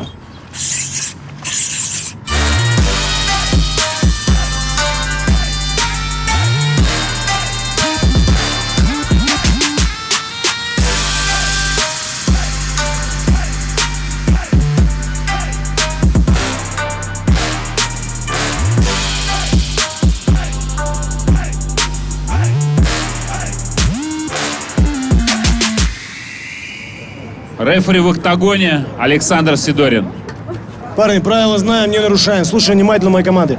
Просьба дополнительная. После команды стоп, не рабатываем. Уважаем друг друга, показываем красивый, честный бой. Пожали руки. По углам. И что, друзья, очень крутой бой нас ожидает. Александр Стамбалцан против Эмиля Наврузова. Александр до этого дрался с Анарбеком Чингизом, известный по прозвищу таксист, и, в общем-то, с таксистом разобрался очень и очень уверенно. Но и Эмиль тоже отличается высокой скоростью, достаточно маневренный спортсмен и очень бьющий еще ко всему. Ну и плюс надо ответить, они почти ровесники. Одному 23, второму 24. Прошу заметить то, что это первый бой на сегодня, который у нас проходит в статичном положении. Наша баржа. Да, не двигается. Да, это, в общем-то, добавляет, может быть, спортсменам какой-то уверенности, потому что предыдущая пара как раз, они сражались, когда у нас баржа такой сделала вираж, и одного в сторону повело. Ух ты! Так, бороться нельзя, да.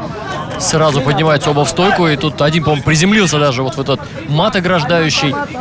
Такая длинная была атака. Кстати, обратите внимание, Александр работает в стойке левши, у него ударная левая. Это зеркальное положение обоих спортсменов, и вполне возможно, что Александр, кстати, по прозвищу Вырубатя, то есть он тоже обладает довольно тяжелым ударом, будет тянуть соперника на себя, вот что и сейчас делает.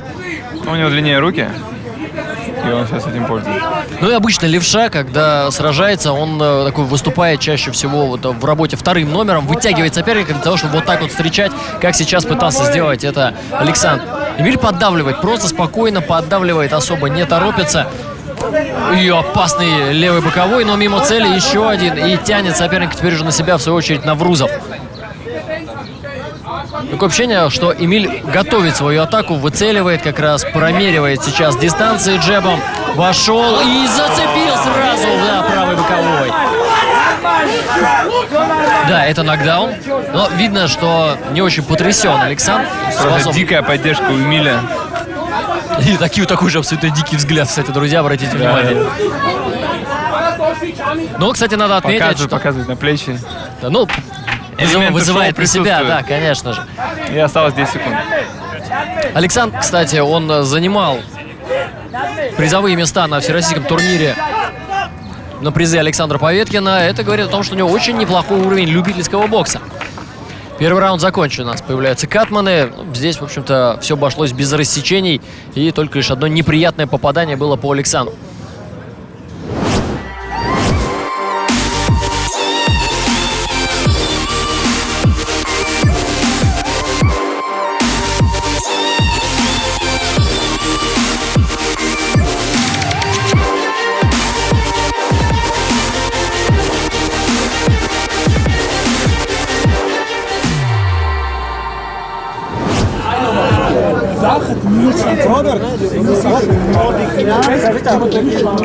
Кстати, друзья, напомню, для тех, кто вдруг запамятовал, раунд оценивается счетом 10-9. Если ты его выигрываешь, то это 10. Если проигрываешь, то, соответственно, тебе достается 9. Но если был нокдаун, то счет 10-8. Два нокдауна, соответственно, 10-7 и так далее.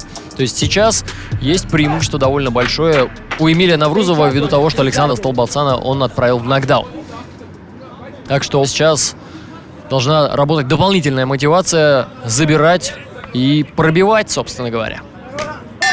Второй раунд, смотрим далее. Побыстрее разбрасывает сейчас джебы.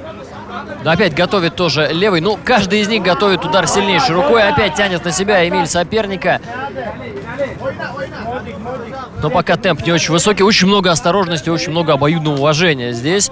Ну и люди на хардкоре не очень любят вот такое уважение, когда практически нет попаданий. Опять держит на джебе сейчас Александр. Оппонент левым прямым не дотянулся до соперника. Свой сильнейший удар, кстати, Наврузов сейчас в ход не пускает. Да, удар из-за спины. Просто дикие элементы шоу делает Эмиль. Головой уперся, да, в соперника. И странно, почему не добил снова.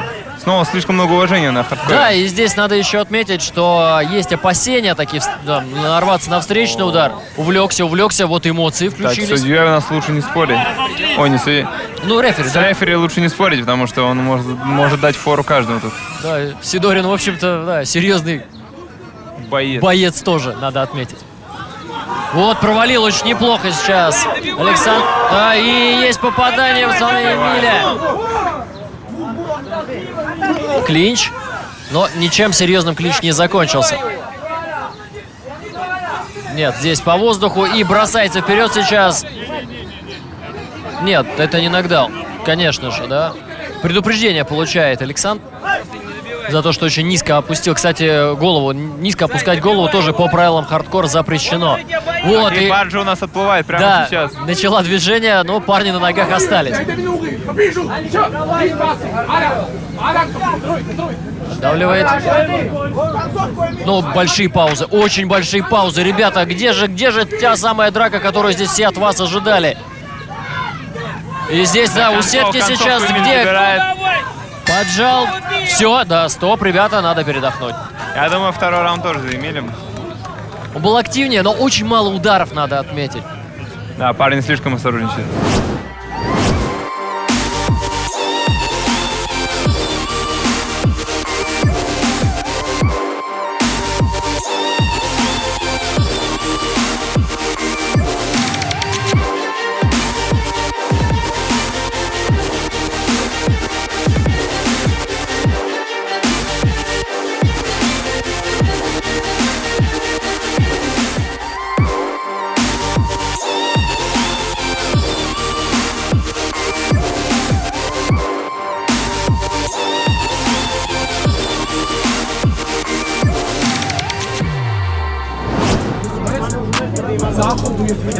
Ой, блядь.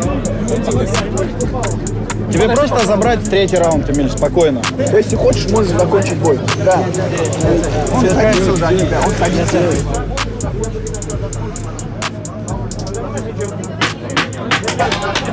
Ну что, у нас впереди третий раунд, и надо отметить, что оба отличаются достаточно тяжелым ударом. Но где же эти удары, ребята, мы хотим вас спросить, почему вы их не доносите? И давайте смотрим как раз. Вот хорошо ушел нырочком. Он тебя боится. Добивай. И опять спиной подворачивается Давай, сейчас давай, Александр. добивает. Перевод в партер здесь это запрещено. Сам упал. Саша, добивай. Несколько апперкотов здесь из клинча. Но опять такой вязкий, очень вязкий поединок с большим количеством остановок мы с вами наблюдаем. И не так много точных попаданий. Ни в голову, ни в корпус, ни вообще куда-нибудь еще.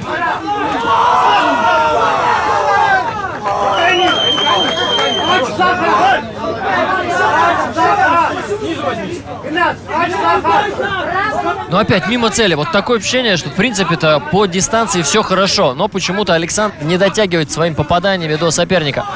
Мимо. Но, кстати, надо отметить, что Столболцан очень неплохо защищается. Но слишком часто вот он оказывается на полу. Здесь вполне, кстати, по силам уже вероятно.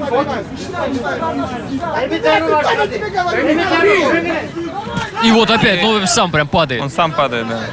То есть И вообще время уже... работает против него, это эмоционально, наверное, тоже его убивает. Сидорину пора бы уже выносить предупреждение, как мне кажется, потому что это называется избегание боя, друзья. Упирается плечом сейчас. И все. И вот, по большому счету...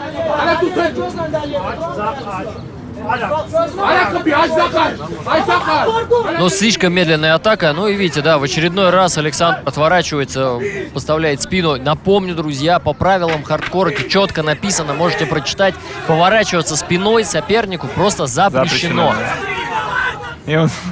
Ну вот опять, да, то есть вот только движение имеет... Сам садится. Ну вот, да, такое проявление легкая победа. Уважения. По сути говоря, малой крови, да.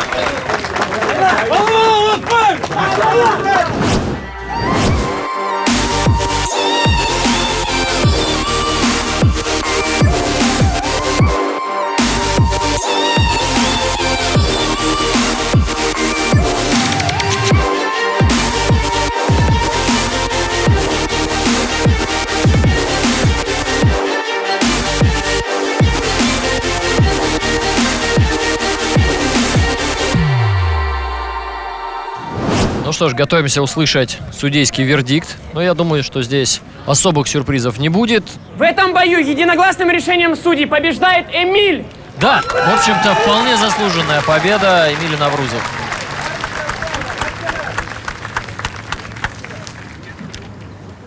Эмиль, приветствуем тебя с победой! Ты как локомотив прешь по нашей турнирной сетке, вынося всех своих соперников, являясь одним из основных фаворитов на победу. В чем секрет успеха? Много кто у меня спрашивает, кого ты боишься там. Я боюсь только Всевышнего Аллаха. Альхамдулилля. Ну, пару слов-то про подготовку расскажи. Подобно Ахиллесу, с поля боя уйдем побежденным, или наш труп выносят в руках. Тигр, поддержим! Видно, как парни осторожничали, и хотел бы сказать, что Саню мы точно никуда не отпустим, если же он сам не уйдет, как бы и готов с нами дальше идти. С радостью продолжу этот турнир. Расскажи, что сегодня не хватило для победы? Подготовки, наверное, не хватило, времени не было так сильно. Но я думаю, в следующем бою уже у меня все нормально будет. Я покажу реально хороший бой. Поблагодарить вот, кто экипировку делает. Вот они реально очень круто работают. Респект, короче, им. Четко. Ты большой молодец. Не расстраивайся ни в коем случае, ты с нами. Красава, красава. Да, общее фото. Давайте, парни, на центр ринга. Подарки бойцам.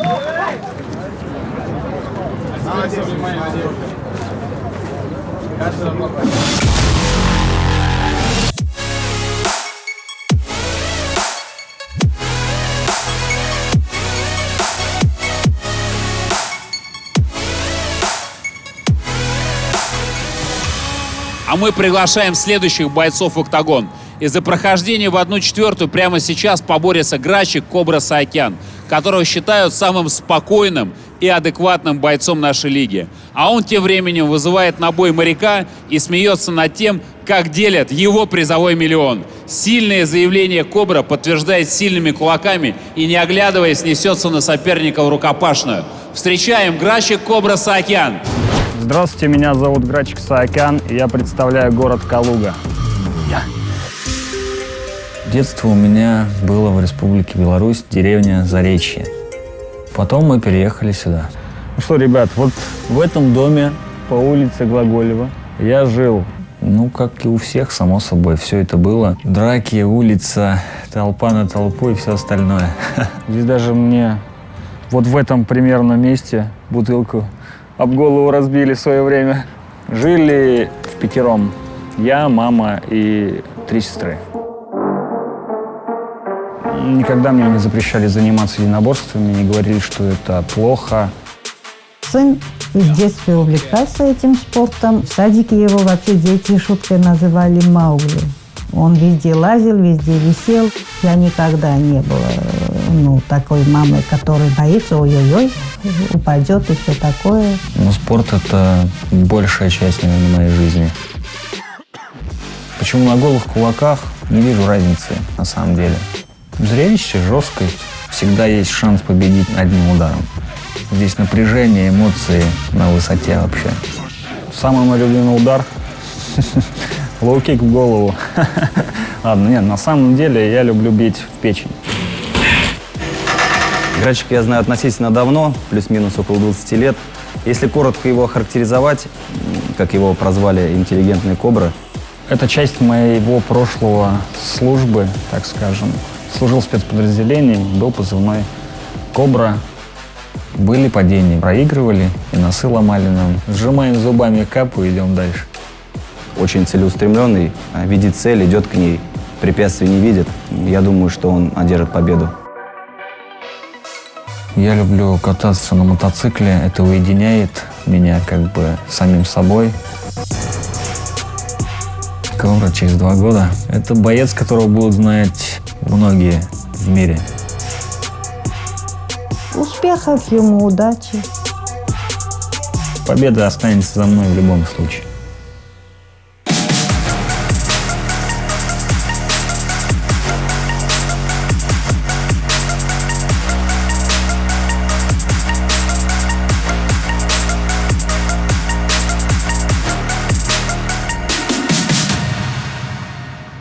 И следующего, кого хотим пригласить на ринг, это Фейруз Юсупов. Дошел до 1/8, ярко проявив себя на отборах. Пулеметная очередь его кулаков готова крошить любого, кто встанет на пути к заветному миллиону. И уже сейчас мы узнаем, кто из бойцов заслуживает этого больше всего. Это мой город Златоуст, родная земля. Ни на какую Москву не променяю. Здесь мои близкие, здесь мои корни. Здесь я взращивал себя. Тут я воспитан домом, улицами, дворами.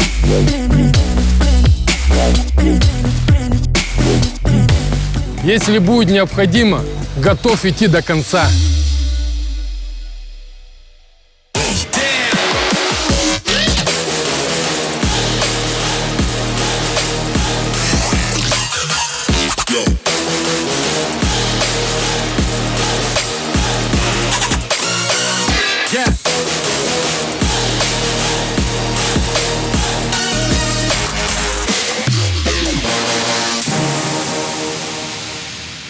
Парни, правила знаем, не нарушаем. Слушаем внимательно моей команды. После команды стоп не работаем. Уважаем друг друга, показываем красивый и честный бой. Пожали руки. По углам. Итак, у нас следующий поединок и достаточно интересная пара спортсменов. Вот с такой яркой полинезийской татуировкой. Это Фирус Юсупов, ему 27 лет, вес 90 килограммов, рост 182 сантиметра. Ну и что касается его оппонента, это Грачик Саакян по прозвищу Кобра. Он из Калуги, ему 30 лет. Вес 83, а 7 килограммов – это достаточно приличная разница в весе. Рост такой же, 182. Но Грачик, он себя проявил уже по предыдущим турнирам. Как человек очень спокойный, максимально выдержанный. И мне кажется, его вообще вот что-то вывести из равновесия просто не может. Такая настоящая скала. Но при этом еще очень хорошо обучен как боец. Бойцы уже потяжелее, и, мне кажется, бои будут еще более зрелищные. Да, здесь каждый удар может, в общем-то, решить все. Стать роковым. Да, то есть какое бы избитое это было ни было выражение, но, тем не менее, действительно, если ты пропускаешь от парня весом 90 килограммов, то, в общем-то, готовься к тому, что очень скоро увидишь звездочки у себя над головой. Тем более еще и без перчаток. На головку. Это да. Но, с другой стороны, конечно, надо отметить, что вот этот вес еще, то есть вот 83-90, это не потеря в скорости, ну, не такая существенная, вот как раз зацепил и навстречу отработал. Да, и при этом уже большое количество массы в своем ударе. То есть одна из самых зрелищных вообще весовых категорий, надо отметить. Хотя, с другой стороны, вот в боях без перчаток практически все весовые категории очень и очень зрелищные. Неплохо, кстати, встречает сейчас Грачик соперника, это будто танцует. Он здесь провалил оппонента, подбил его немного плечом, завязался в клинче. Но ударов чистых мы с вами не увидели. Тянется немного Фирус за соперником. И опять сближение, работа из клинча. Так, держите сетку, чтобы парни не вывалились. А Миша Литвин там закрывает защелку, придерживая, чтобы дверь ни в коем случае не открылась. Это да, у нас... Хотя в любом случае дверь открывается на себя, так что бойцы не вылетят. Ух ты, зацепил сейчас, да.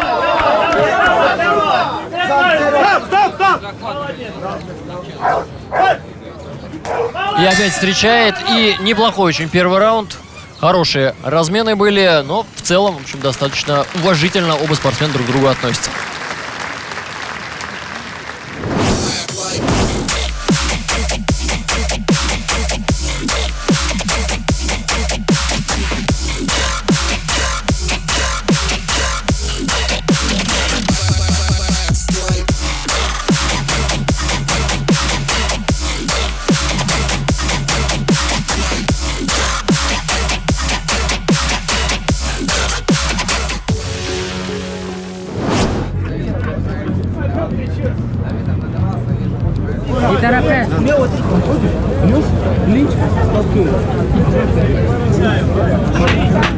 Ну что, все готово к началу второго раунда. Сейчас группа поддержки Катманы покинут клетку, и мы продолжим.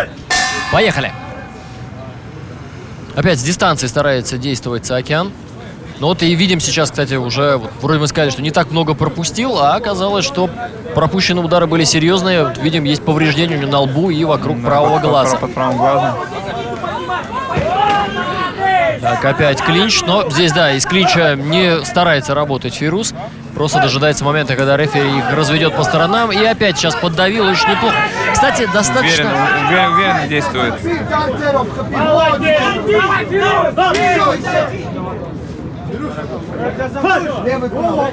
Ух ты, вот здесь, да, уже сейчас видим грудь в крови у Грачика. Фирус, видать, пропустил.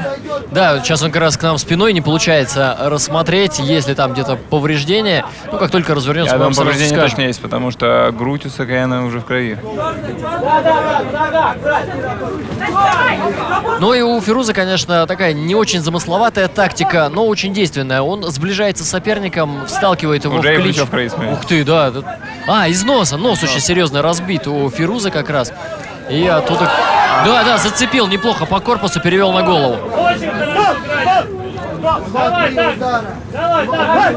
Да, и разбитый нос, кстати, ну, с одной стороны, для спортсменов, для бойцов травма привычная, но с другой стороны мешает же дышать. То есть ты начинаешь резко проседать по выносливости.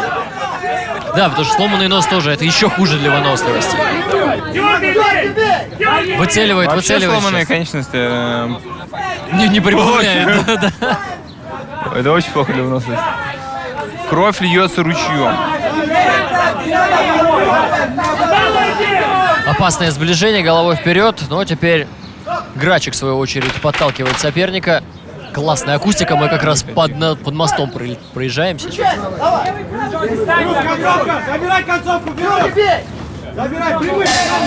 Пока все, надо передохнуть.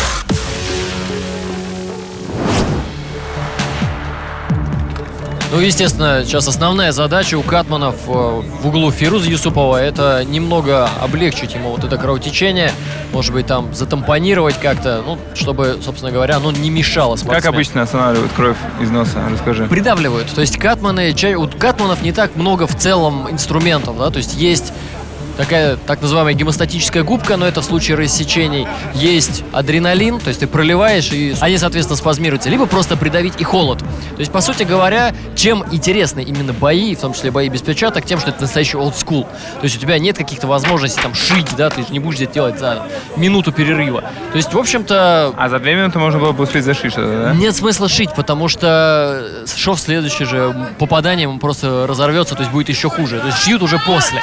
То есть здесь только давить и охлаждать, по большому счету. Давайте смотреть, третий раунд. Достаточно интересно, потому что парни мощные, тяжелые и уже, в общем-то, нахватались. Да, хоть и преимущество за Грачиком, но все может пойти не по плану. Да, Фирус продолжает давить.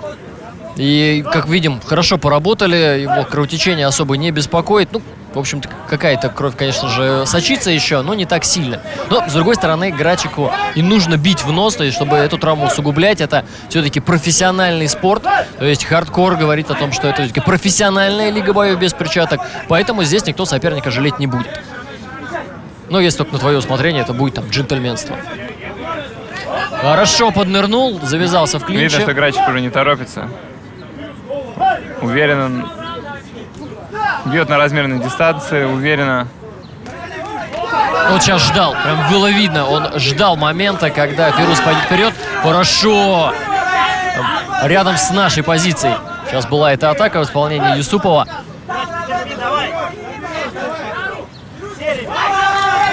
И упирается сейчас Фирус Юсупов.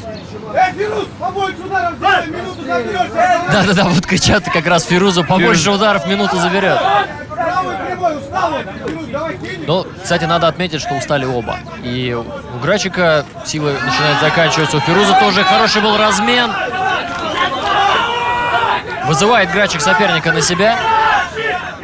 Да, и публика, естественно, сразу на него болеет. Ну, в общем-то, Грачик Саакян так или иначе снискал уже любовь зрителей. Но в том числе во многом, кстати, своему вот такому сдержанному и очень уравновешенному поведению. То есть без лишнего эпатажа. Непонятно, хорошо ли это. Должен ли боец быть спокойным и уравновешенным? Но если это уравновешенным, да? Уравновешенным, если это спокойствие ему позволяет проводить вот грамотно бой. О, полез сейчас Фируза. Главное, чтобы об нос не ударился, мы опять под мостом, под очередным. Странно, что он радуется. Мне кажется, ведь победа за Грачиком. Но здесь еще такая попытка, может быть, повлиять на решение судей, да, судей. немножко, то есть все-таки на публику.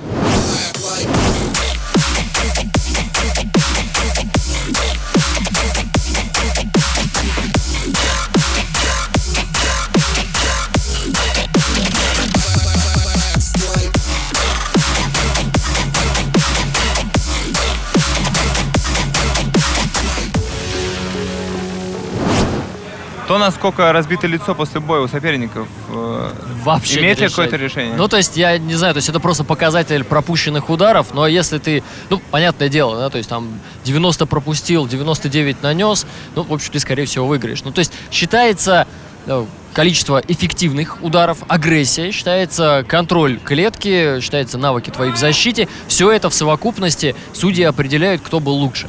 То есть, как бы, другой вопрос, что есть у Даже если ты провел лучше, но тебя попали один раз... И посекли, то есть, в общем-то, не критично. Да, потому что есть такие вещи, как, ну, особенности кожи. То есть наш прославленный боец Федор Емельяненко, например, он очень подвержен рассечениям. У него тонкая кожа, постоянно, в общем-то, раньше, да, у него были какие-то гематомы. Но это не показатель. То есть, как бы, это просто показатель, что ты пропустил тяжелый удар. Но особенно здесь... Оба бойца, обрати внимание, уверены, что они победили. Да, ну, хороший, в общем-то, поединок выдали, но такой излишне иногда осторожный, надо отметить. Но ждем.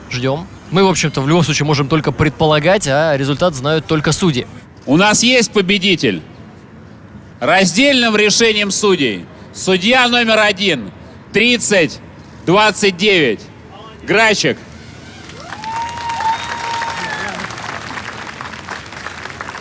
«28-29». Юсупов. И кто? И 29-28. Раздельным решением судей победу в данном бою одерживает Грачик Саакян.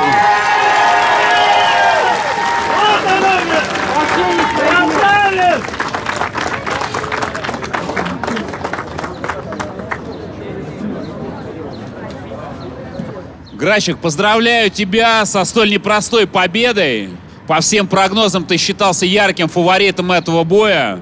Но Фирус, согласись, закатил тебе ярчайшую рубку и достойнейшее противостояние. Скажи пару слов, ожидал ли ты такого? Это 1/16, здесь нет слабых. Поэтому он молодец, а Калуга идет дальше. Всем спасибо. Он в глаз попал мне, и я плохо видел, так скажем. Поэтому ничего. Но это бой.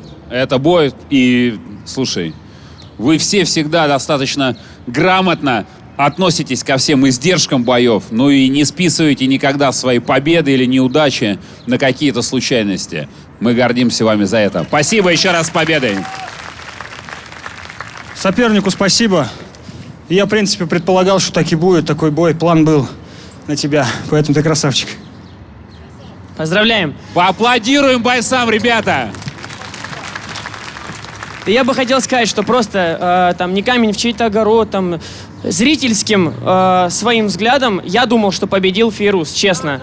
Не, честно, я как бы без всякого, просто личное мое мнение, я думал, победил Фирус, но как бы мнение жюри не обсуждается, и я предлагаю тебе не расстраиваться, и ты по-любому с нами, ты тоже с нами с самого начала и очень уверенно проходил своих оппонентов. Я вообще ни капли не расстраиваюсь. Прошу дать мне так же шанс, как всем давали. Я хочу с ним реванш.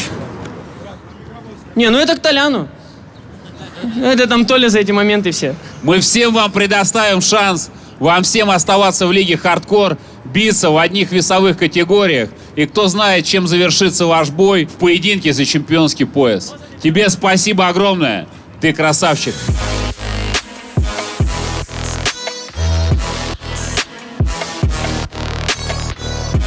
Друзья, давайте посмотрим по сторонам, какой же у нас красивый город.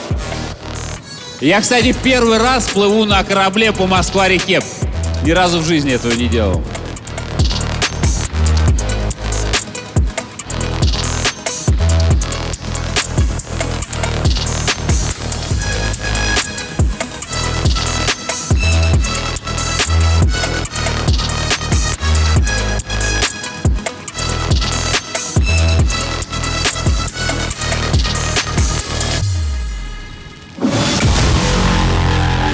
Ну а мы подходим к главному бою сегодняшнего выпуска и сегодняшнего вечера. Ярчайшее противостояние двух ярчайших героев Hardcore Fighting Championship. И следующего, кого мы хотим сюда пригласить, человека, которого аудитория полюбила за его искренность. Несмотря какой бы он ни был вызывающим, какой бы он не был бешеным, как на ринге, так и за его пределами, этого человека очень полюбили за искренность. На этот ринг мы хотим пригласить Акаба!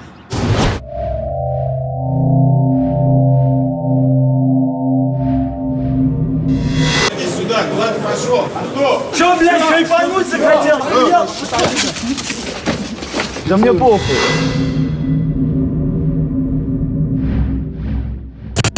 Мариф! Мариф, еби! Бей, Мариф!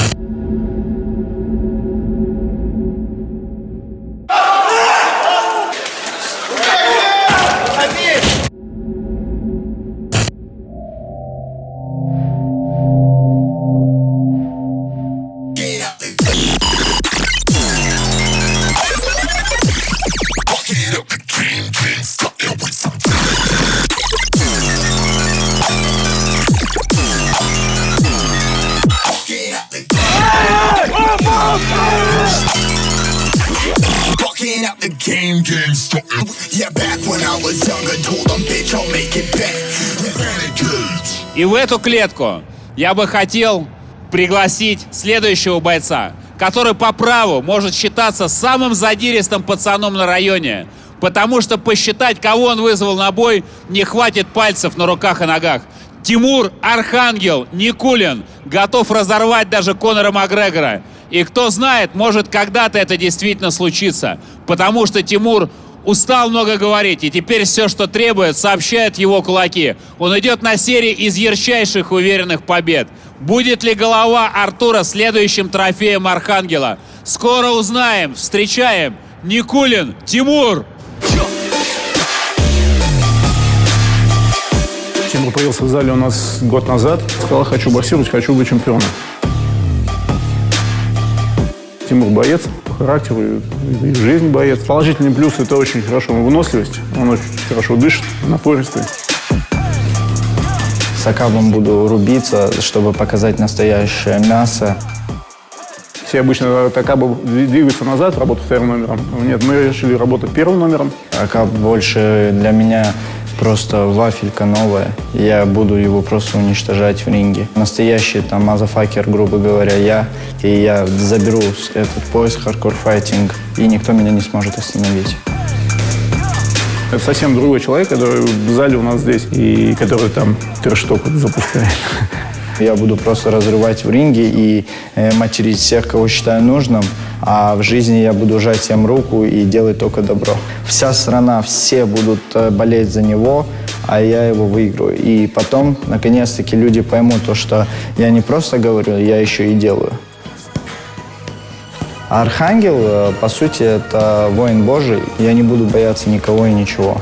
Бояться надо только Бога, и я боюсь только Бога. Кому бы я ни нравился, я буду делать все возможное, чтобы выиграть этот пояс. Потому что если не я, то никто.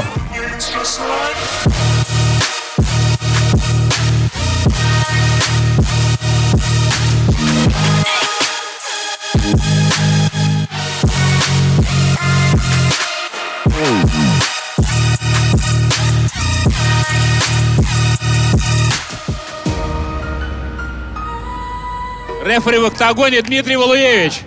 Парни, правила знаете, внимательно слушаем мои команды. У вас 3 раунда по 2 минуты. Покажите красивый, главное, честный бой. Пожали руки по углам. Ну что, один из самых ожидаемых, самых напряженных поединков этого противостояния. Артур Кулинский, Акап, известный, против Тимура Никулина. Тимур Никулин по прозвищу Архангел. Агрессия прям витает в клетке. Да, ну Акап, в общем-то, да, показал себя на отборочных турнирах как просто безумный парень где-то отчасти. Ну, в общем-то, эти два парня, по большому счету, они и делают основное имя для хардкора, то есть являются их настоящими, в общем-то, лицами этого промоушена. Ну вот, как же Артур-то без красоты, да, и что, пошел вперед сейчас. Но очень неплохо Тимур его встречает, надо отметить. Акап здесь, да, практически Конора исполняет. Напомню, что именно с Конором хочет... Просто сделал бросок. Да, но это нарушение правил, кстати. Здесь также надо отметить, что в целом ненужные разговоры и оскорбления это тоже запрещено в хардкор, друзья. Да, и получает, в общем-то, вполне заслуженно от Дмитрия Валуевича рефери данной схватки Акап минус балл. Минус балл сильно дает. Да, это, по сути говоря, 10-8 раунд. То есть он уже проигрывает. Уже проиграл его. Но продолжает, конечно, куражиться. За бросок. За бросок. То есть за нарушение правил это было жесткий бросок, и, в общем-то, Акап поплатился. Вот сейчас пошел, да, работать, поддавливает, причем в таком тайском клинче даже, упирает соперника в сетку. О, да. Куда ты пальцами в глаза лезешь? Да, это, кстати, тоже Пальцем еще в одно... глаза? Да, пальцем в глаза. То есть, ну, абсолютно я согласен с Валуевичем. Это очень жесткое нарушение правил и требует жестких мер сразу же. Старается Ох, зацепил, кстати, да, отступает назад. Тимур Никулин. Настоящий хардкор пошел. Да, но здесь ожидалось, в общем-то, в этом поединке. И снова хотел сделать бросок. Да, здесь много работы у рефери. Так, да, здесь, в общем-то, накал страстей все больше и больше, друзья. Мне кажется, рефери скоро тоже войдет в бой уже. Я не исключаю такой возможности. Разменялись.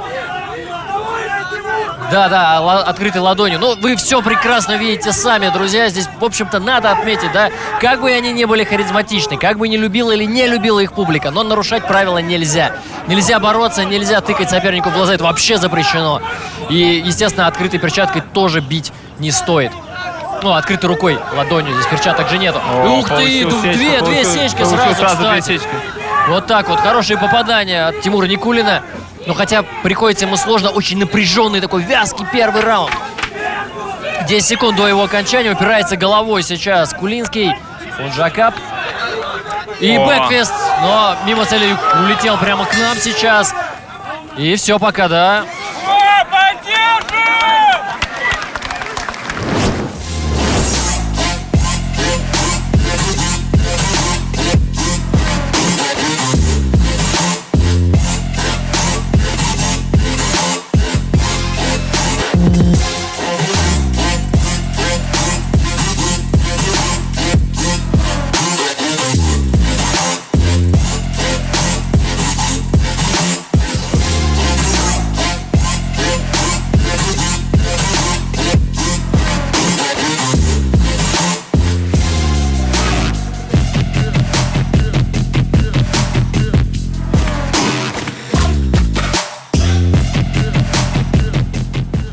Под правую руку, на отходах подводи под правую руку.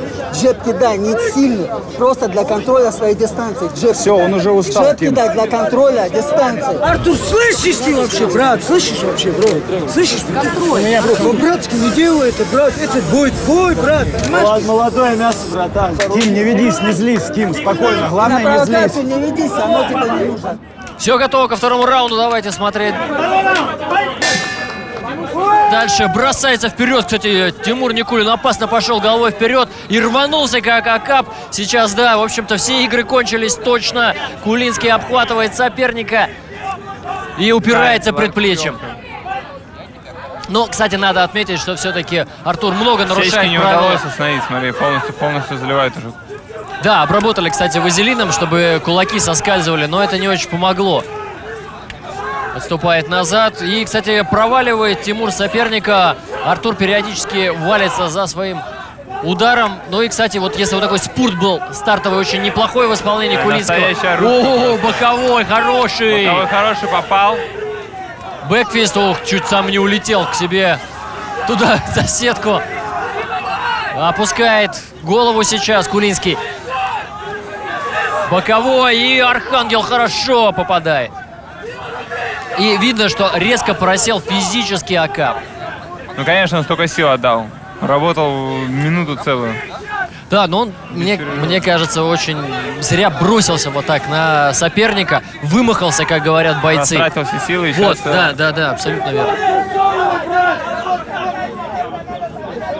Очередная остановка, да. Но здесь, в этом раунде, отметим, что все-таки нарушений правил поменьше. Выцеливает сейчас Никулин. Поджимает соперника, вот прямо рядом с нами находится. У обоих немного сил. Надо отметить. Но все равно Аскап кажется более измученным. Капу выплюнул сейчас, да, Артур.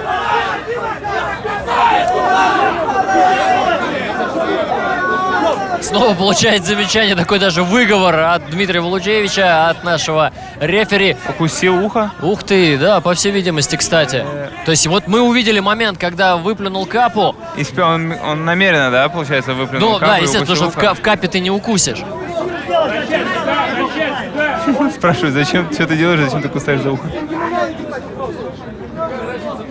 Да, у нас практически Тайсон Холлифилд, друзья, сейчас. Там, кстати, обратите внимание, еще есть рассечение на лице, ну, на голове у Тимура Никулина, но оно не критичное. Вот с укусом здесь что делать?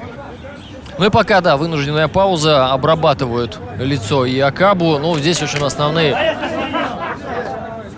Еще будет продолжаться. Сейчас дисквал, мне кажется, будет. А, еще минус балл.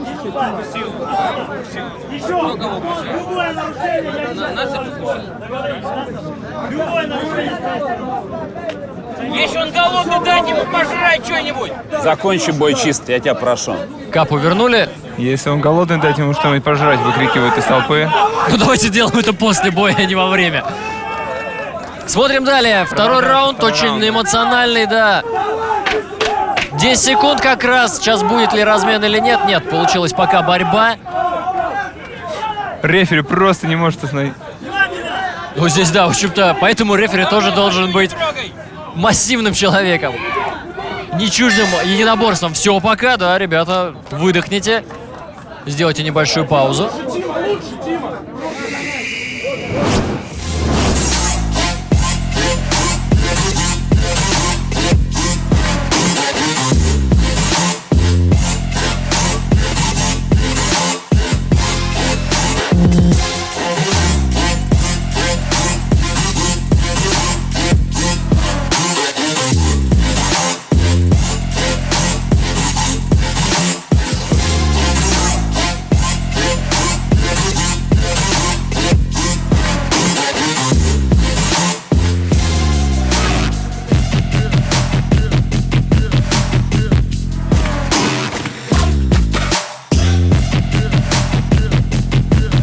Дима, возьми воды. Дима. Последний раунд, внимательно. Это просто грязь.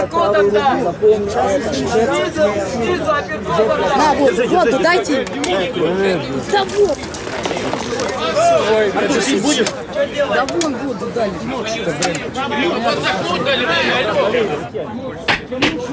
Ну и впереди решающий такой самый, мне кажется, будет эмоциональный третий раунд, причем эмоциональный для всех, как парней внутри клетки, так и за ее пределами. Из-за того, что намочили клетку, у парней большая пауза, больше да. времени отдохнуть, да, восстановить силы, и тем интереснее нас ждет раунд. Это такая хитрость очень часто катманами применяется, то есть немножко водички полить, да, то есть льда рассыпать, то есть, ну, чтобы потянуть чуть-чуть время, Но потому что в равных условиях. Да, потому что перерыв у того и другого. Ну что, все в порядке, поехали, друзья! Это третий раунд. Максимально заряженные парни. Акаб против Архангела. Бросается вперед, отступает назад сейчас. Тимур, хороший боковой. И апперкот такой снизу по диагонали зацепил соперника. С опущенными руками уже идет на него Кулинский.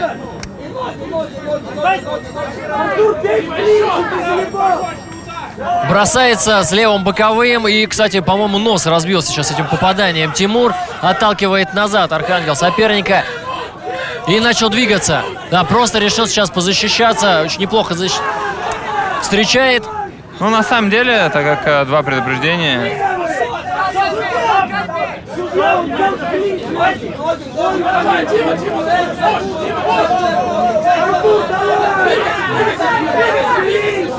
Да, и это не то, что предупреждение, это были снятые баллы, поэтому дальше, в общем-то, риск дисквалификации весьма велик. Поэтому придется просто боксировать. Но, кстати, видим, что лицо достаточно серьезно разбито у Акаба. И смотрите, как выжидает момента сейчас Кулинский. Но очень правильную тактику взял Тимур Никулин. Он просто смещается и постреливает периодически навстречу. Есть клинч, да, без укусов, все хорошо. Продолжаем. Практически не осталось сил у Акаба, как мы видим. Опущенные руки, просто бросается такой. Атака. Взгляд у него максимально дикий. Да. Весь в крови, смотрит вперед, идет вперед, не останавливается. Еще очень красочно смотрится это рассечение. В третьем раунде, что тоже немаловажно. Ну, умеет же все-таки, как оказывается, не нарушать Артур. Все равно мне кажется, что он проиграет из-за того, что у него 2 нарушения, это сильно бьет по баллам. Да, это 2 раунда проигранные со счетом 10-8. То есть у него, по сути говоря, сейчас шанс только на досрочную победу. который мы, к сожалению, не увидели.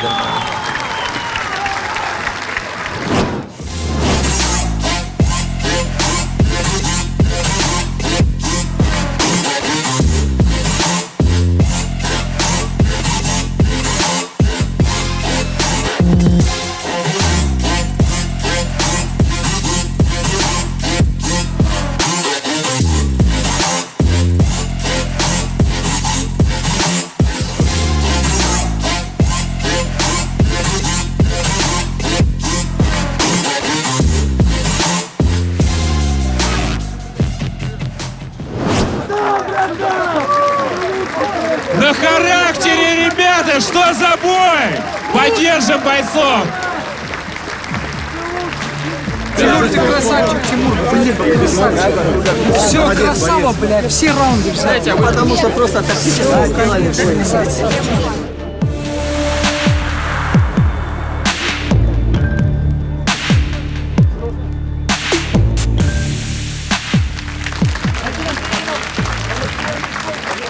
Ну и славно, что после боя уже никаких разборок здесь нет, то есть все осталось именно непосредственно Уважение там. все равно присутствует. Да, в этих боевых раундах. Ну что за рубку закатили парни? Поаплодируем им еще раз. Настоящие тигры. Гордость нашего промоушена Артур Акап, Никулин Тимур. Аплодисменты ребятам. Ну а в данном бою единогласным решением судей Победу одерживает Тимур Никулин! Да, заслуженная победа. Тут, в общем-то, не обошлось чуть ли без травм откушенных ушей, но главное, что обошлось. Тонны хейта были вокруг тебя и после последней пресс-конференции, и после твоих высказываний. Но, ты знаешь, на каждый вопрос, задаваемый мне, ты помнишь, и в прямом эфире, и во всех интервью, я всегда говорил, что ты боец нашей лиги. Ты топишь за нашу лигу. И что и как бы ты ни говорил, ты всегда с нами. Мы гордимся тобой. И в очередной раз ты подтвердил, что ты настоящий воин и настоящий боец. Спасибо, что ты с нами. Спасибо, что с нами двигаешься. И поздравляем тебя с победой. Скажи нам пару слов. Всем добрый день. Я хотел бы сказать одно. И хотел бы извиниться абсолютно ни перед кем, потому что вы все соцкие. Трэш-ток это мое, запомните это. И самое главное, Питбуль, ты говорил то, что ты хочешь вытаскивать. То самый лучший мазафакер, я здесь, и я доказал это на хардкоре. И теперь я жду тебя, что ты скажешь, свое оправдание. Теперь не дерись, черт шамбе, а подерись со мной.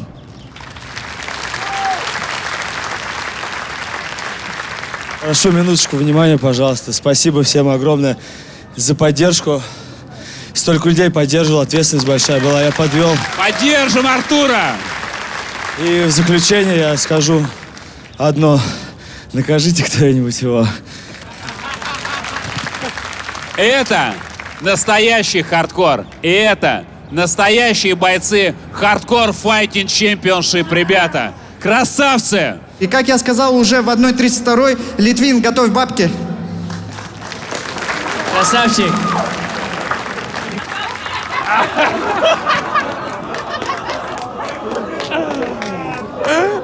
Что за красавчик, а?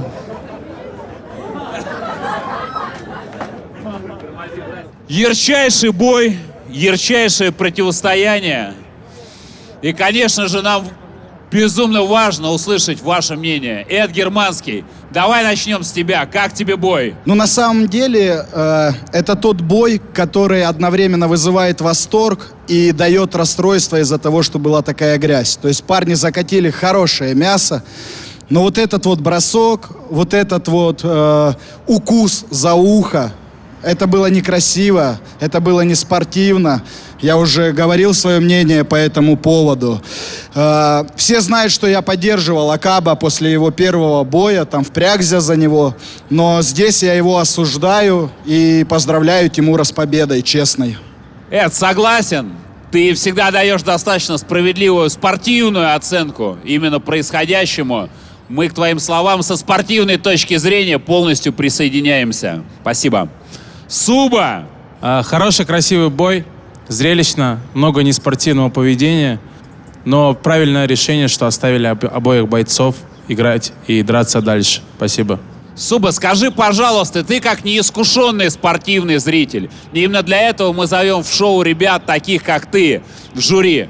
Как ты считаешь, неспортивное поведение с точки зрения шоу-составляющей перекрывает негатив от происходящего? Я думаю, что да. И, во-вторых, я исправлю тебя. Я не только спортивный зритель, но и сам по себе спортсмен, брат. Сам знаешь, худею. Остановись. Остановись. Короче, на самом деле, тот хейт, который был в комментариях против Тимура, да, его звали? Тимур? Тимур Никулин. Против Тимура. Я считаю, что это фигня по сравнению с тем поведением, которое показал Акап на канвасе. Дим, мне даже страшно тебе передавать слово, зная, что сейчас скажешь ты, но пытаясь как-то оправдать нашего бойца, даже великий Майк Тайсон, когда-то не сдержавшись на эмоциях, хапнул половину уха Эвандера Холлифилда. И это не помешало им впоследствии, спустя десятилетия, помириться и стать прекрасными друзьями. Но, тем не менее, дай свою оценку этому бою. Спасибо. Но это то, зачем мы приходим сюда. Здесь ребята показали характер. И я изначально хотел сказать, что характер бьет класс, но вышло наоборот. Умеет боксировать, и класс побил характер. Поэтому мы все видели повреждения после боя. Одно лицо чистое, второе лицо без носа. Это было круто, и я желаю вашему промоушену побольше таких боев. Это привлекает зрителя. Было круто. Спасибо, Дим, спасибо. Андрей, ты часто бываешь в коллегиях жюри крупнейших российских промоушенов, присутствуешь на всех практически турнирах по смешанным единоборствам, по боксу. Дай ты свою оценку этому бою. Ну, я хочу сказать, как это не парадоксально бы звучало, в защиту, да, вот, может быть, не спортивного поведения, потому что все-таки это, мероприятие подразумевает такой формат. И я соглашусь с Дмитрием, мы приходим в том числе и за тем, что мы видим что-то нестандартное. Вот. И по факту победил более сильный, победил более, наверное, сдержанный. Но эмоции – это то, что питает вот такие мероприятия и придает им такую некую остроту. Поэтому ребята молодцы, закатили хорошую драку, и по факту победил сильнейший. Затем мы уходим. Так что побольше таких боев нестандартных, резких, жестких, эмоциональных. Все супер. Спасибо, ребят, спасибо. Димон, по-моему, ты должен был уехать через 1,5 часа. Да, у меня было... Вопрос. Тебя тут кто-то насильно держит или прям так понравилось, что решил не соскакивать? Так понравилось, что решил поменять свои планы и остаться здесь до конца. Супер, спасибо, брат.